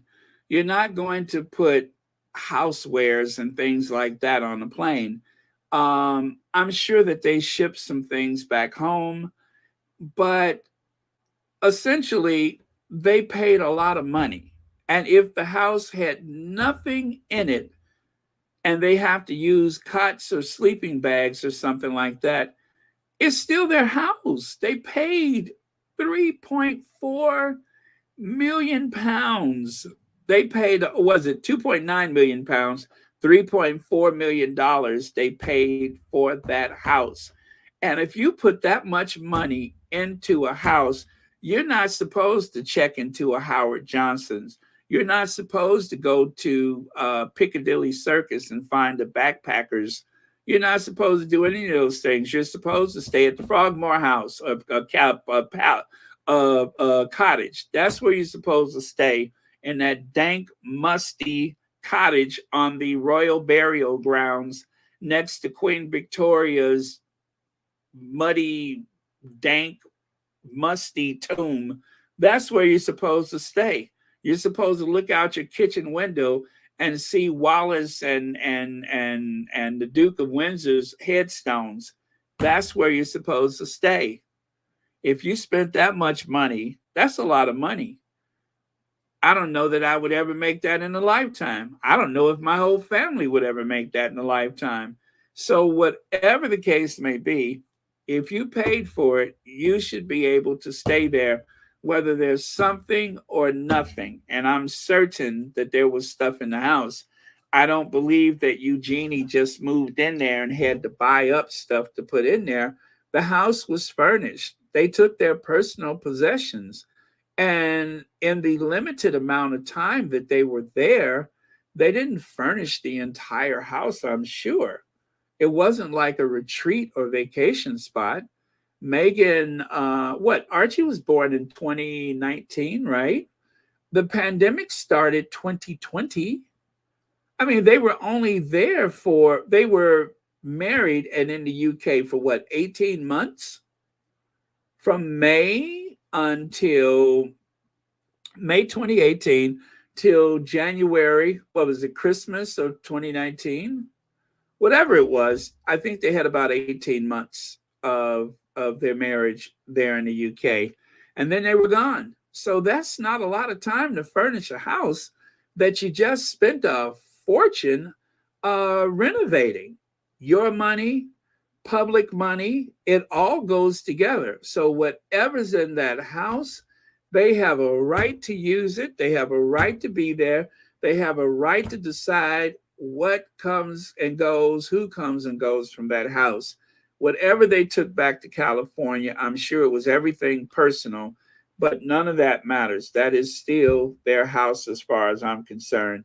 And because that monster Charles decided to renege and kick them out of there to break the contract that they made with the Queen, that has nothing to do with Harry and Meghan. So they said through their spokesperson that yes, they've been asked to vacate the property. Vacate the property means you still got stuff there. Period. I don't care if it's just a slip of paper. You still got stuff there. If it's just a bottle of ketchup in the refrigerator, you still got stuff there. Doesn't matter how much stuff is there. Doesn't matter that there's photos of clothes and books being packed up to go. I don't care about that. I mean, I've lived in a place and I usually throw everything together like I've been living there for a year. But some people, they move in and, you still got boxes. You still got boxes. Meghan boxed up stuff and moved to Kensington Palace. And then, of course, she boxed up stuff and moved to that servant's quarters, from one servant's quarters to the next. And then she was gone. So a lot of people can stay a place a couple of years and never unpack everything. I don't think it really matters in the great scheme of things. You got husband, wife, and one child in that house. They didn't have the second baby until they got over here. So anyway, that's what I think. Charles is still wrong. It doesn't matter how much they may or may not have had in that house. I don't care about that. And no offense to you. Thank you so much for your comment. But it was still their house. It does not matter what was left behind or nothing left behind. Expat, he needs to earn a living. Yes, very true. Leg says, but wait, I thought that Baldy and Tampon were worried that whatever discussion they had with Harry and Meghan would end up on Netflix or Spotify. They worry about it when it matters to them. They don't worry about it if it doesn't matter to them. Charles is sovereign, so he's untouchable. He can never be called witness to anything. He does not care. William is going to be the sovereign, and likewise, he's untouchable, just as Charles was all those years. Those are two people who can honestly do whatever they want, whenever they want, to whomever they want, and never pay a price for it. Ever in life will they pay a price for it.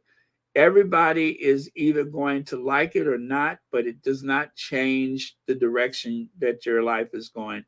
And so you just have to depend on their judgment and their intelligence to see their way through things. And if they're lacking that, it doesn't matter because those royalists are going to forgive them anyway. It doesn't matter because anybody in the government who wants to boast their own image always turns toward the crown for backup. So they're good either way. They don't care what's said. They only want to win. They don't get embarrassed. I mean, how could you get embarrassed? Charles is the head of the church, and he has to depend on people saying that without laughing. and and he brought his cohort, his fellow adulterer. You have two adulterers ascending the throne on May the 5th. And we're not supposed to think about it. We're not supposed to talk about it. It just is. So they don't, I really don't think they care. I honestly don't. William is jealous of Harry, so he wants to win. Kate is jealous of Meghan, so she also wants to win. And Charles wants to satisfy Camilla and those kids that may or may not have the parents that we think they have. All of those things have to be satisfied. But I don't think any of them, I mean, Camilla have no shame. She doesn't get ashamed. If she had any type of shame, she wouldn't be there. So none of them care. I mean, you everybody calls you the Prince of Pegging, and still you just go out looking just as sure yourself. No shame, no humiliation. They move by the beat of a different drum. So none of that stuff matters. Just like when Trump got in trouble, now most people would have, stepped down or stepped away from running, but Trump didn't, because Trump has lived an unparalleled life of privilege that you could liken to either one of those bozos. He's never had to be accountable. He's never paid for any wrongs that he's done. None of that stuff matters. I used to hear all the time, not only is it a man's world, but it's a white man's world. I don't know that anything has changed. And if you're a rich white man, you are untouchable in Western society. You are untouchable. Even if you go south of the border, you go to Central or South America, if you just look white enough, you can have all the power and you are untouchable. And that's just the way it's always been. It's a white man's world. And if you're rich, then the world is your oyster. So, but thank you so much, Legs. As always, very interesting. And thank you for watching Royal Sussex. But oh boy, I can't wait until there's another project having to do with Spare, and especially if they make a docuseries, or even like, let's say season number of and I don't think they're going to do Harry in the even if they do, I don't want to see that on the Crown, because they messed up last time big time. So let me see. Especially considering how tight Harry said Chuckles is with his purse strings. If he was shopping TK Maxx or TK Maxx before Meghan, I doubt it was because they gave him a huge was that subsidy for housing? Harry's clothing allowance was for official work only, is what I heard. If he wasn't buying something smart to wear on a royal tour or something like that, then he didn't have much money for anything.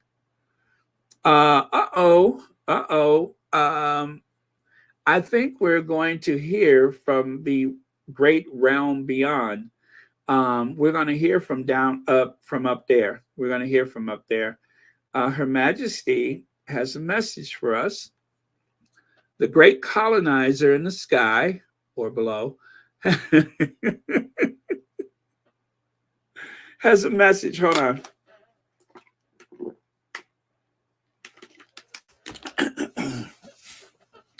Okay, so royal message. Wait a minute. I gotta get into character here.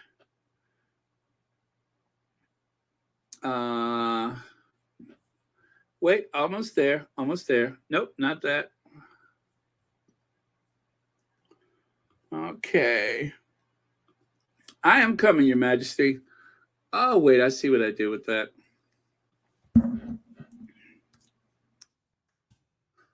All right. And, oh, wait, I moved this over here. All right, I am coming, Your Majesty.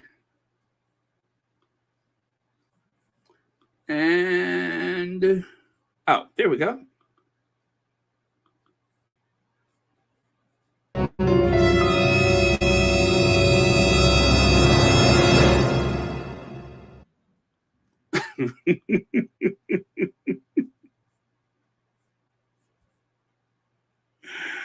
Okay, all right.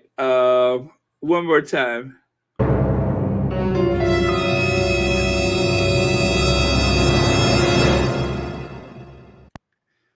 I, Queen Elizabeth II, the second. I, Queen Elizabeth II, ruler of the United Kingdom and frequent flyer miles on Spirit Airways. I have to fly that way because Will and Kate lost half of the Commonwealth, declared Charles is a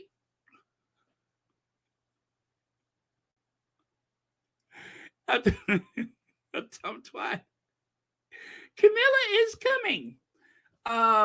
Well, thank you so much, Your Majesty.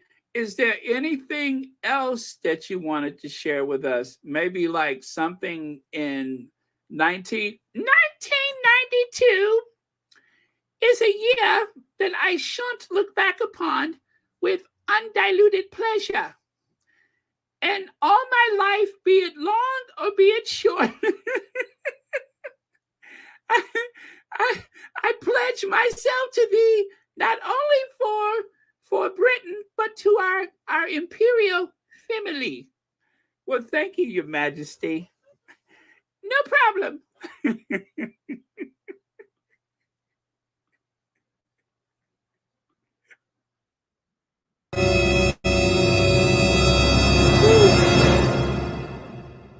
Okay, thank you so much, Sean, from that message from the great beyond. Yeah, I tell you, that 1992, that must have been a hell of a year.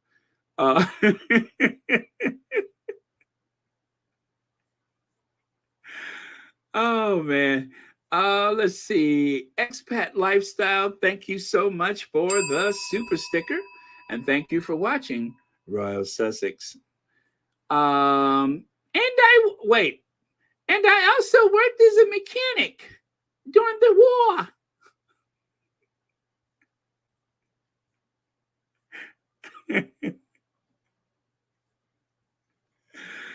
Oh man. No one, and I mean no one, could fix a Range Rover better than I. Thank you, Your Majesty. No problem.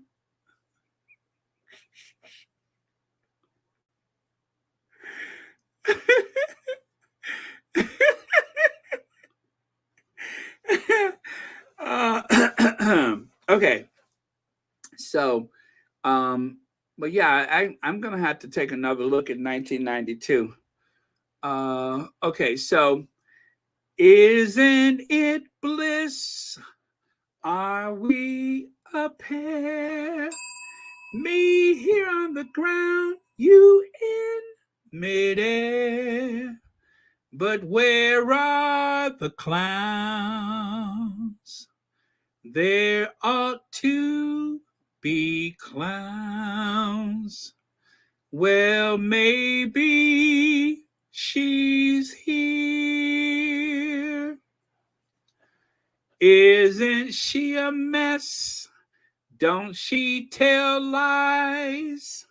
She'll make up anything in the blink of an eye. But where are the clowns? Emily's a clown. Just look, she's here. Emily Andrews. Emily, send in the clowns, Andrews. Why did you do it? Why? Isn't it bad enough that you wear an offensive amount of makeup? Isn't it bad enough that you have that unfortunate Jimmy Durante thing going on? Do you have to be a big liar too? Emily Andrews. I wrote this story that Harry and Meghan had begun to pay back the £2.4 million renovation costs through monthly rent 3 years ago. What is that? British Public, or is it Buckingham Palace, confirmed the figure. By my calculations, Harry and Meghan have not repaid the £2.4 million. They said they would. So far, it's been, what is that? £630,000. But yet, you can see clearly it says Harry and Meghan's home renovation cost $2.4 million in taxpayers' fund. All right. That was said some time ago. And then at last, Harry and Meghan are paying us back for Frogmore, but it will take years as they hand over £18,000 a month for rent and first repayment on the $2.4 million renovation. Now that came out in 2019 after they said they were stepping. Oh, actually, the first story came out 2019, and then that part in the black box there, that came out after they announced that they would repay the money so that people would leave them alone. And then after they left, Prince Harry and Meghan Markle pay back $2.4 million for Frogmore Cottage. Now, let me see. What is the date on that? Let me see. They paid back the $2.4 million, and that date is September 20th, 2020. So that was months after the Oprah interview. That was months after they said they were stepping back, because remember, they were out of there by what? Was it March or February? That was the last Commonwealth Day celebration, and they were gone. So I think it was March. So, and that top one, Harry and Meghan's home renovation cost $2.4. That was written in June 2019. So between June 2019, them offering to pay back the money while they were still living there, and then lastly, they paid back the money by September 2020. What is the beef? What is the beef? Where did that clown get that figure from? I mean, I know clowns drive funny in the circus, but does clowns have their own math? Shelly L says, that no problem. Look, took me out. I'm a holler. Oh, thank you, Shelly L. Okay, and thank you for the super chat. So let me see. Again. Oh, I'm sorry. Right there it says maybe Harry evicted Charles from Clarence's house. Gan will give house to Harry, but not until Charlie becomes king. Now, see, I heard that before. I heard that Clarence's house was supposed to go to the Sussexes, but they said that that Charles would go to Buckingham Palace, and of course Windsor Castle, and that Clarence House, which is where the Queen lived with Philip before she became Queen. And then once she became Queen, the Queen Mother went to Clarence House, and the Queen went to Buckingham Palace, among other places. So a lot of shuffling around there, but that's how I remember it. And then also, didn't the Queen Mother, use the Royal Lodge? I think the Queen Mother died at Royal Lodge, didn't she? So, a lot of moving around, but thank you so much for that. And then check this out. Harry repays, and this is Emily Andrews, by the way. Emily Andrews actually said Harry repays 2.4 million pounds spent by the sovereign grant renovating Frogmore Cottage home. He and Meghan making it very clear they will never return to royal life. Interesting, their PRs are spending, they've stopped taking Charles's money. Charles says Prince of Wales provided support. So Emily Andrews actually said that they paid back the money. Now she's saying they haven't. This is a tweet. This is her tweet saying that they paid back the money.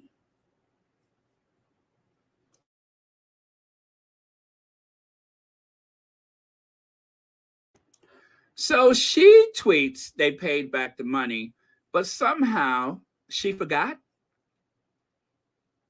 She said they paid back the 2.4 million, but you can clearly see March the 1st, 2023, I wrote this story that Harry and Meghan had begun to pay back the 2.4 million renovation costs through monthly rent 3 years ago. Buckingham Palace confirmed the figure. By my calculation, Harry and Meghan have not repaid the 2.4. What? What?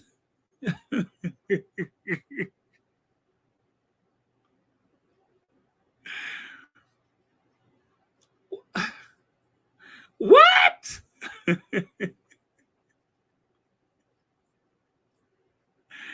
I am going to have to do some editing tonight because I don't usually like to mess with clowns because, you know, one thing about a clown is that they can usually take their nose off and hand it to you.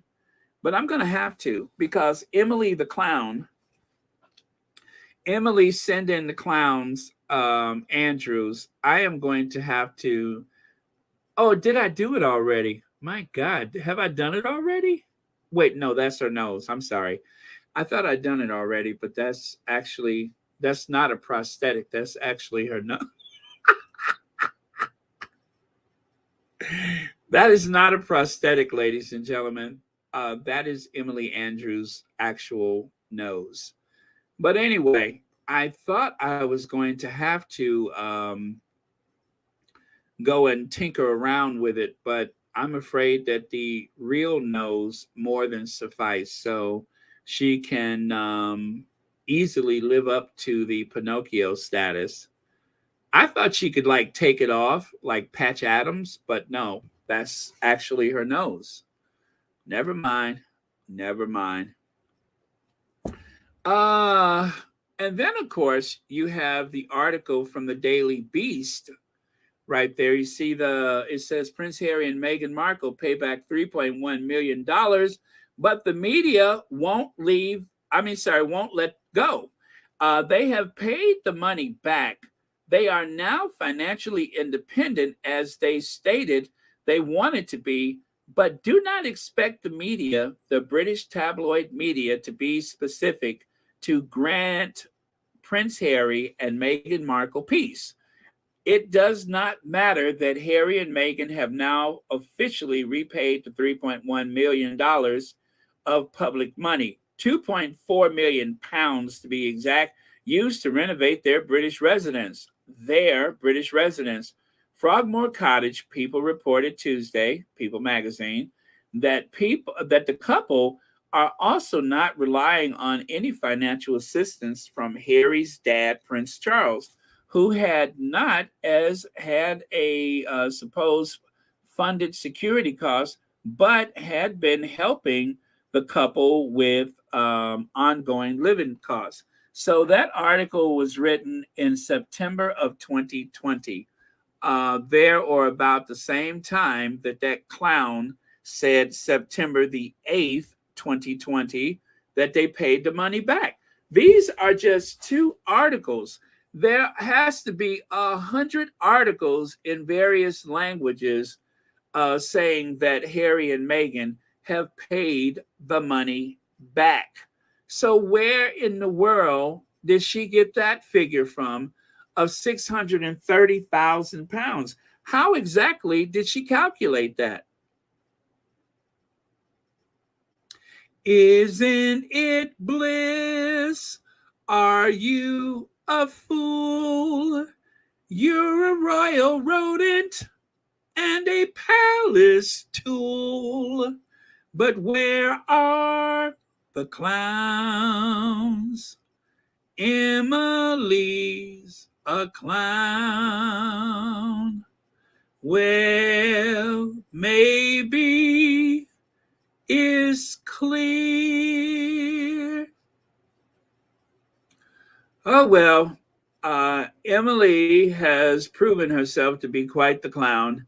It's not the makeup, it's not the prosthetic nose, if it is. It's just her behavior. She behaves in a very clownish way. As a matter of fact, who can forget Emily was the main person? Remember that? Royal exile. First pictures of Duke and Duchess of Sussex Cotswold pad. It's gorgeous. 2.5 million pound grade 2 listed farmhouse and barn conversion. Girl, they went there to escape things. And what happens? You can see right there, she wrote the article. They've regarded it as more of a home than Harry's Nottingham cottage. Now, this was before the Frogmore. But you know why they had to leave? Because of stories like this. When they ran this story, they had to get out of there. They had to run for their lives because all of a sudden the press was on to them. So they had to leave because of articles like this. Yeah, that's Emily Andrews. She is obsessed with where they live and how they live. Kathy A., thank you so much for the super sticker, and thank you for watching Royal Sussex. And let us not forget the witch Angela Levin got caught live on TV. It was as much, let me see here. It was as much fun to watch you, liar. Emily Andrews, do you guys remember when they had, I forgot who it was that told off Angela Levin. And Emily Andrews was like, she said that on TV. She's like whispering while Angela Levin is in her kitchen on a Zoom call. And Emily Andrews was sitting up there dragging her and whispering like a little kid. That's where I got that screenshot from. Well, actually, Prince Max saved that screenshot. I forgot who else was in the story that day, but she was one of the people on the panels. I think it was on the talk or whatever. And she just like ratted out Angela Levin in front of everybody. And Angela Levin, that was when she had that meltdown. Well, next time, don't invite me. If you're going to treat me like this, no, you wanted to ambush me. Oh, gosh, I forgot who was the one that was the moderator. But yeah, Angela Levin's feelings were awfully hurt. And Emily Andrews was sitting right up there fanning the flames and ratting her out to everybody. Okay, speaking of rats. Speaking of rats, the Crown Prince of Norway arrived in, was it Norway or Sweden? Norway. arrived in London today to meet with those two dimwits. Well, anyway, as you can see, Kitty is looking pretty strange. I think they forgot to airbrush her, but when you zoom in, you can see that she's suffering under the strain of having to actually step up and work these days. It's written all over her face, the exhaustion. Those 5 questions took all the wind out of her sails. And here you can see the last time they met, there is William leaping off of the private jet while poor Catherine, who is heavily pregnant, well, this was the last time they went to Norway. Poor Catherine, who is heavily pregnant, is forced to fend for herself. And William, just like Donald Trump, left her in the wind. Look at there. What a gentleman, right? Did he turn around to watch her walk down the steps and extend a hand? No. Did he let her go first? No, no, no. He just simply ran off the plane to go and meet his cousin and his wife, the crown princess. And poor Kate, poor Kate, has to navigate those steps for herself. Oh, well, some gentleman, huh?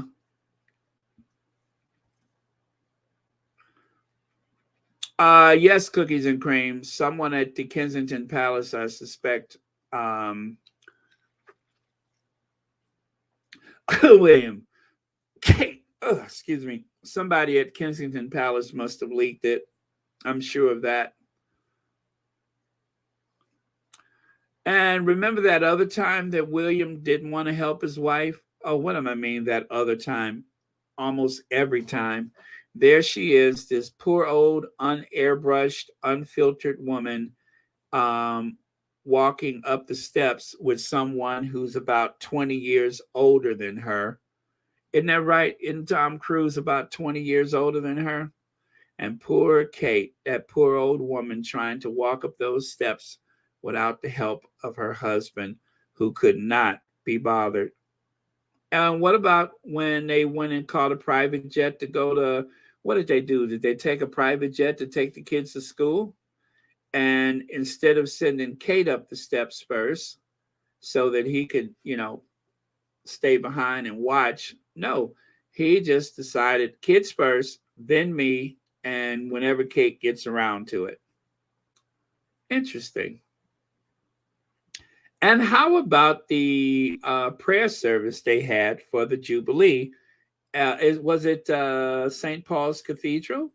And there's William trying to get out of the church before she catches up to him. And poor Kate left behind. Everybody leaving the church that day was holding hands, except for them. I remember that. Everybody. Siddiqui and his wife, Boris and whatever he's married to. Everybody, even Charles and Camilla was holding hands, but not Kate and William. Poor Kate, straining under the pressure. Snubbing the king. Why don't big stars want to perform at Charles's coronation? A number of artists have turned down offers to perform at King Charles' coronation in May. Some theorize that the royals' family recent PR disasters are partly to blame. Well, I mean, if people are openly mocking you and calling you a colonizer, I would imagine that makes things difficult, right? I mean, literally, people are calling you colonizers. People called your mama a colonizer. Everybody's calling you colonizers.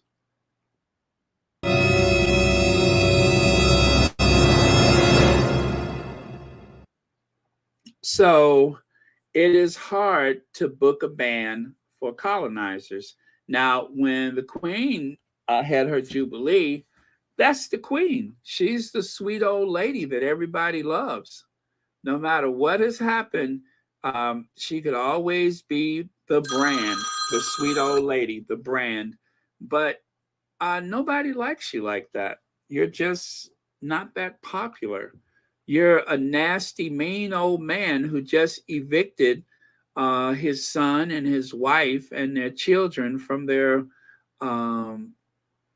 guest house, their servants' quarters. You just evicted them from their servants' quarters. You're that mean old man that stripped the security, right? You're the mean old man that told Harry not to bring his wife to Balmoral. So, with all of that going on, why would anybody want to perform for you? Just because you got a fellow septenarian, is it 70-year-old man? Uh, uh, what's his name? Because you got him to perform for you with the Prince's Trust money that he received or whatever it was y'all had going on together. Lionel Richie, just because you got Lionel Richie doesn't mean that everybody's into you like that. You're not that popular. It's just not going to work. So unfortunate for him. But of course, he's not embarrassed. He's not embarrassed. But it just reminds me of the Trump inauguration when didn't Diamond and Silk perform for Donald Trump? Didn't they have a band called Diamond and Silk that performed for Donald Trump? No, I'm just kidding. I know it wasn't Diamond and Silk. But anyway, that's pretty much the league that he's in. Nobody wants to be there. Oh, and also, let us not forget this. A number of UK children in food poverty doubled in a year. Is that right? A year's time? A year over the 4 million, says a new survey. There are 4 million children in the UK in food poverty, suffering from food insecurity. 4 million. 1 in 5 families report skipping meals or not eating all day. Grocery inflation is now 17%. The royal family gets over $103 million a year. Actually, it's 350 million pounds a year in taxpayer money on top of their 20 billion in assets. Probably more like 30. But yeah, so you got 20 billion in assets, right?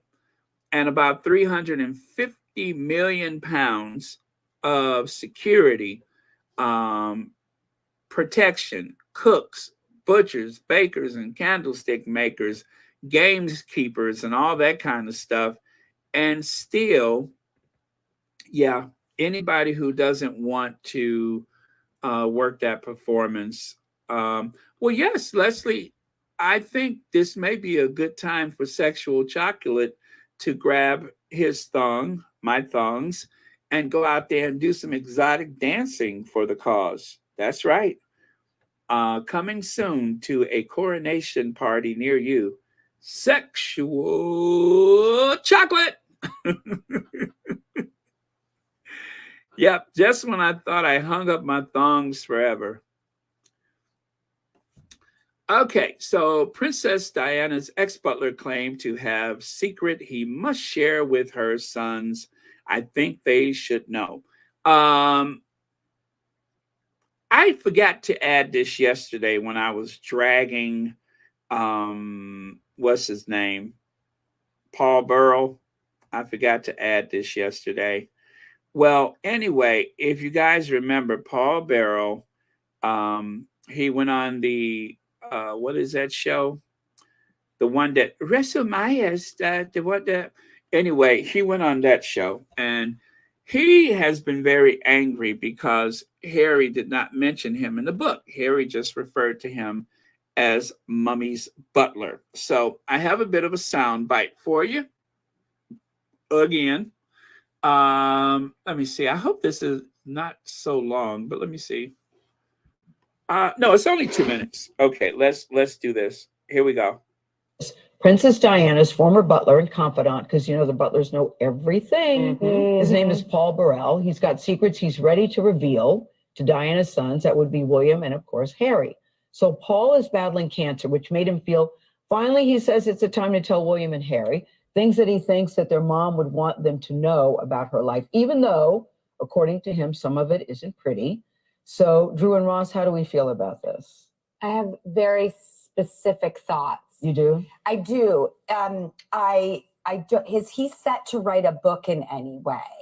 We haven't heard about a book. So that is what I like about this, Uh-huh. is I have information that I feel would inform the most important people to her, her sons, and for them, their most important person, their mom. And so instead of going out there and sharing it with anybody else, cashing out, revealing things that she may not want people to know, that he wants to go directly to her sons, that's where this had my attention. Absolutely, I agree with you. It's about intentions, you know, and it seems like his intention is to give these kids who are now grown up something that they can't get without him. And when you've lost a parent, as you know, right, anytime you can get a little bit more about them, learn a little more, it's like, it's so invaluable because it's insight into who they were. I think that he should ask them, do they want to know? And I would think if it's my child, if I would think they would want to, but when he's already saying some of it isn't pretty, I don't want him to say anything that's going to hurt them.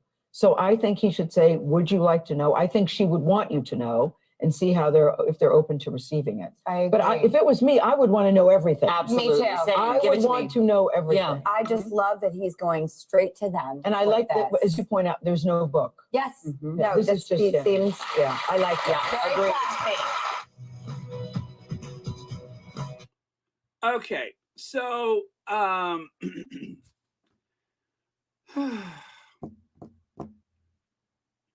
that's all very interesting. But Drew Barrymore, this is why it's so important for them to do homework. Obviously, she doesn't follow any of this stuff. She doesn't know of Paul Burrell the way we know of him, that he is the ultimate opportunist. And because of that,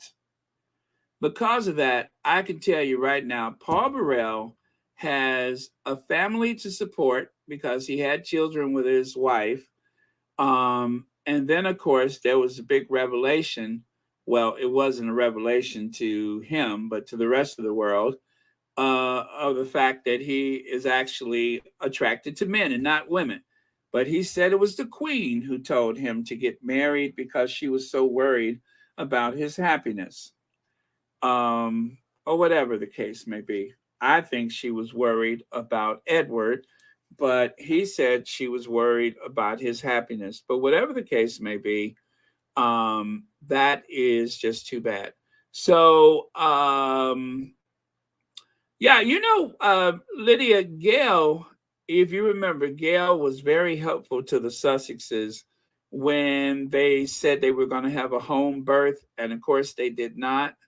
So Gail is participating as a panelist would. And that's all that she's doing. But I'm going to be a little less judgmental of Gail where this is concerned, because she has been very helpful and very loyal to the Sussexes. Because I do recall, and I actually did a video about that, where Gail, I'm suggesting that she may have given out misleading information in this very same setting where she goes, I'm just really interested in that story that I read the other day. I'm thinking about that story where the Sussexes said they were going to have a home birth. Well, of course, we all know that that was not in the cards, but I believe that the tabloid thought it was true. And when they left the house and came back, nobody was the wiser. They were able to do everything they needed to do without any disruption, any problem. So Gail has been very helpful with that's concerned, supporting the Sussexes. But just like Omid Scobie, they have to earn a living. And that is the sad reality of this. This is why Keir Simmons has been so awful lately, is because, he has to earn a living. And I watched him one day and they were saying the worst possible things. He goes, well, that's how families are. I hate it. I hate it too. I hate it. But unfortunately, you guys, this is how you keep the trains running on time, is like a pound of flesh, um, for the sake of keeping this conversation going. So that is, I'm supposing, imagining that's why Gail did not give a vigorous defense for the Sussexes, or it's unfortunate. But or maybe they just don't know about Paul Burrell. Maybe they just don't know. I'm sure Gail knows better. I agree. Gail should know better. But the rest of them, they may know better, but this is the conversation that was required, is that they throw his name out there. But the good thing is that Paul Burrell has not been welcome. Burrell, he hasn't been welcome on American television for some time, and nobody here is really interested in hearing what he has to say. So that's a good thing. I mean, that's a good thing. Let me see. Silly Outcome says, Baron, sounds like Paul is asking for an audience with Diana's son so he can, later monetize the contents of that conversation to instigate more interviews and maybe a book later. Exactly. Paul Burrell has been banking. I mean, did you see yesterday? Paul Burrell has been living high off the hog because of his relationship with Princess Diana as a servant who overstepped the mark, who I mean, okay, I'm not going to go all the way into this because I really, really hammered the point last night. Like right here when Lorraine said, so Paul, tell me, Paul, there's a wee bit of a question that I wanted to ask you about Russell Myers. Does Russell Myers actually have a...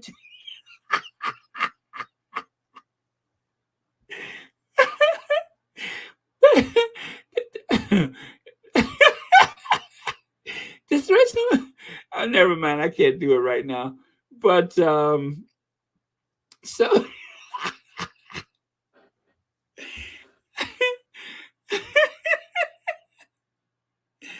Oh man, let me stop. I can't get it out.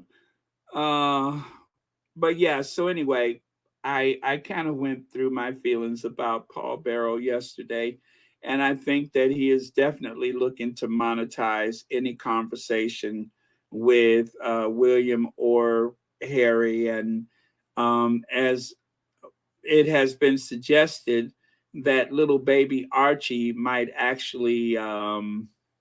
He might have a camera and a microphone in his juice box. Well, I'm suggesting that Paul Barrow would probably tuck a microphone under his chin. I mean, God knows if he did, you would never see it. I mean, look at the size of his head. He could probably hide a small child under that chin. He could probably hide the Rosetta Stone under that chin, and you wouldn't see it. So, yeah, he could probably fit a microphone up under there. But either way, I'm just tacky. But either way, there will not be any conversations forthwith. Everybody's on to him.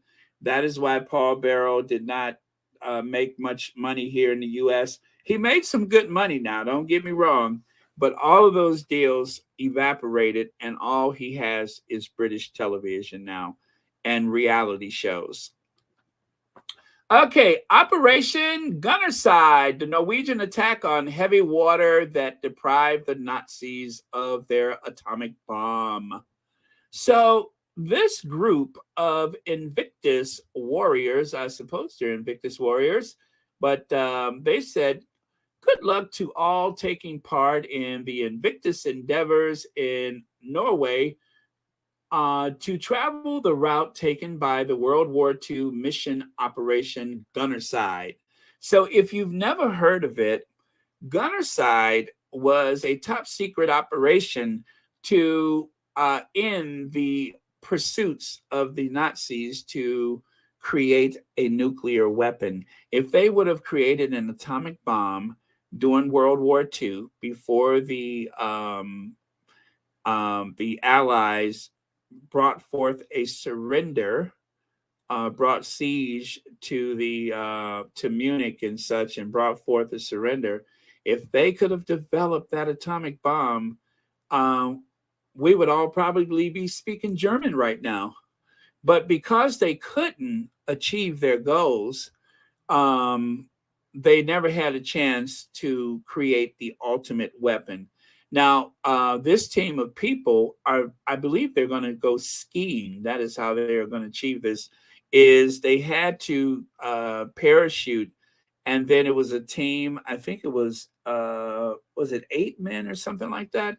Well, anyway, they took parachutes to get to this facility where they were trying to use heavy water to cultivate an atomic bomb. So February the 28th marks the 75th anniversary of one of the most dramatic and important military missions of World War II. Most of the men on the mission didn't know what it was about, and their commanding officer even told them, listen, you guys, I cannot tell you what this is about. He said it in Norwegian. But in 100 years, you will all be remembered for what you're doing today.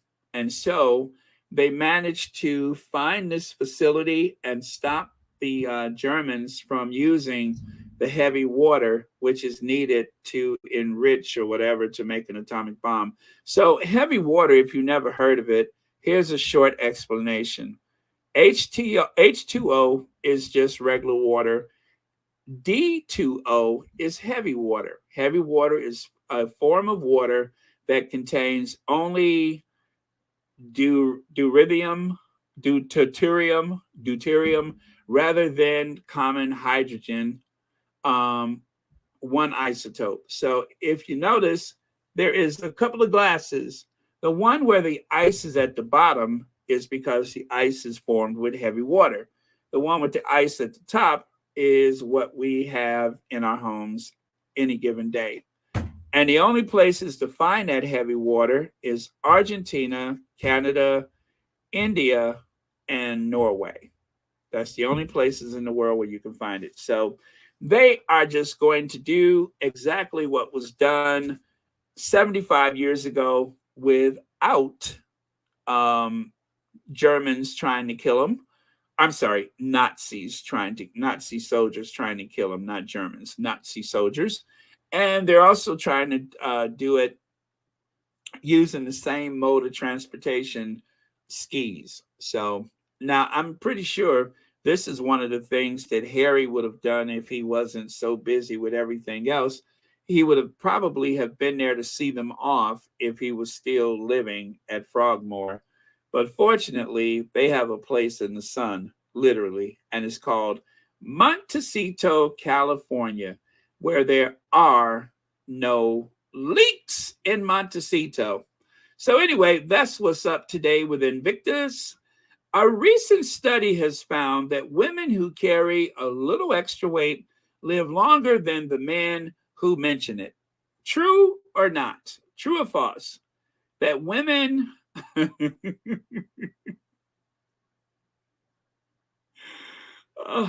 that women who carry a little extra weight live longer than the men who mention it. I'm going to say that's probably true, especially during this Women's History Month here in the United States. I'm going to say that's true.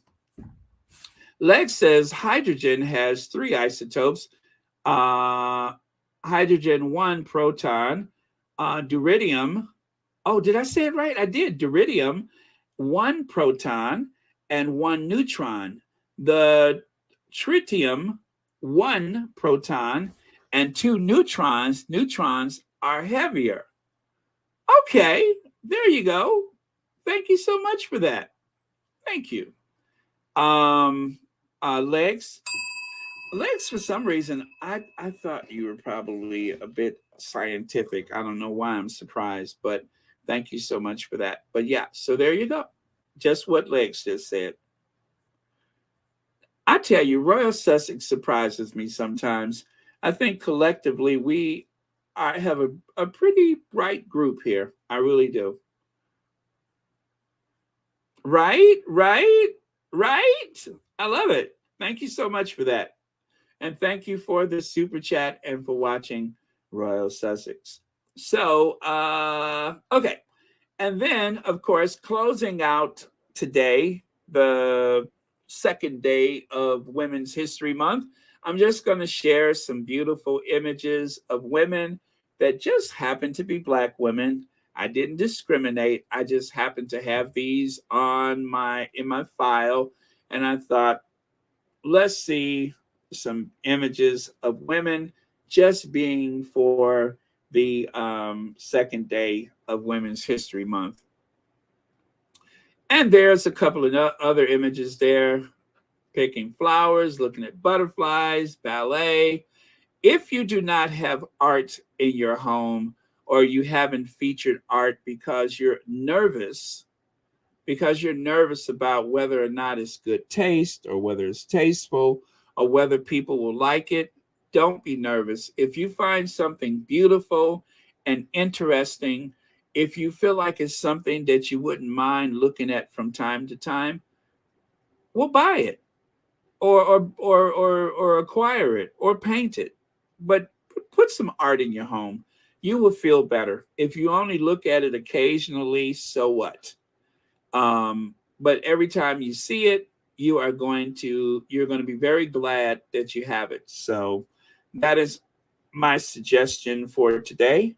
Find something beautiful and put it on the wall, put it on the table.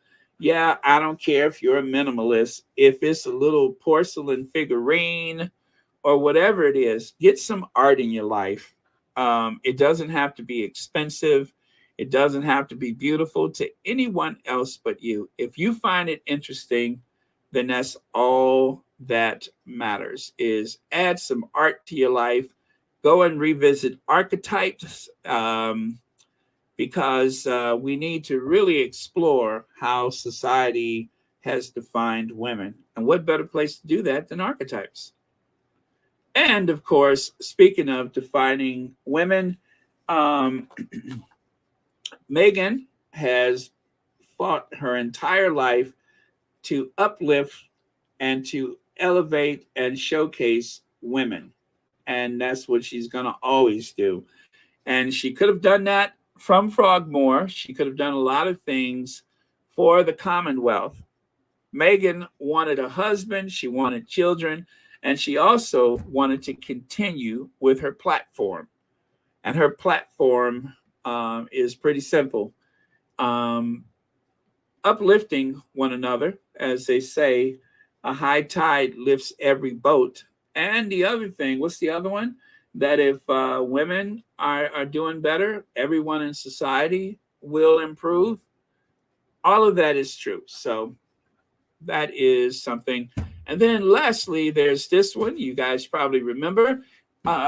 After the Queen's funeral, there was a silhouette of Duchess Meghan, the people's princess, as far as I'm concerned. Okay, that's Diana. But anyway, our princess, Meghan.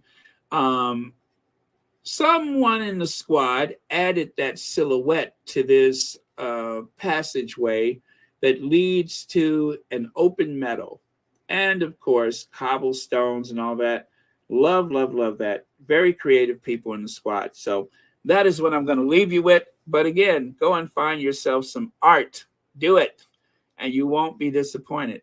Put something on the wall. I don't care if it's just a postcard. If you like that postcard, dig it out and put it on your night table. Put it someplace where you're going to see it on occasion. Stick it on the refrigerator.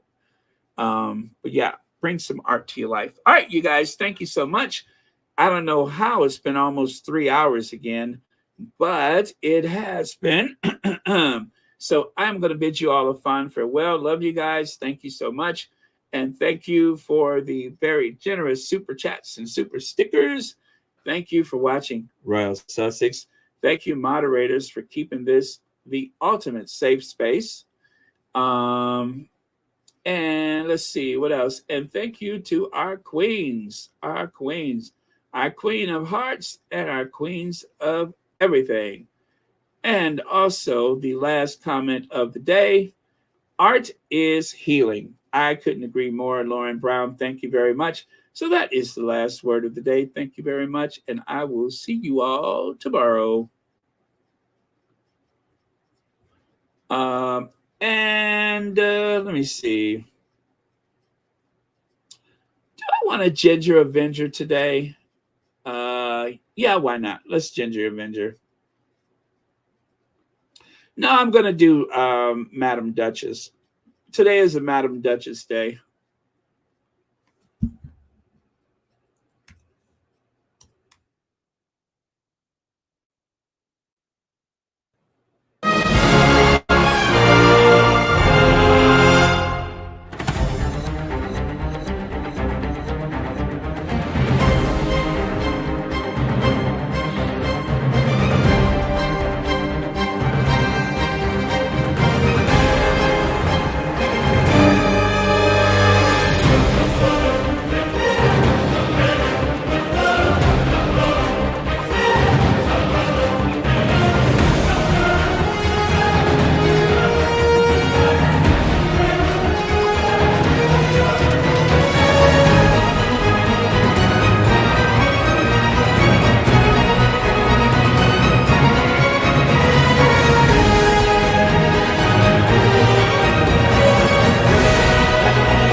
Okay, thank you. And thank you for the Cash App I just received. That was very nice.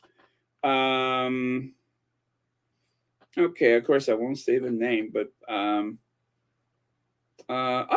thank you so much, Elle. Greatly appreciate it. And thank you for watching Royal Sussex. Good night, everybody. Good night.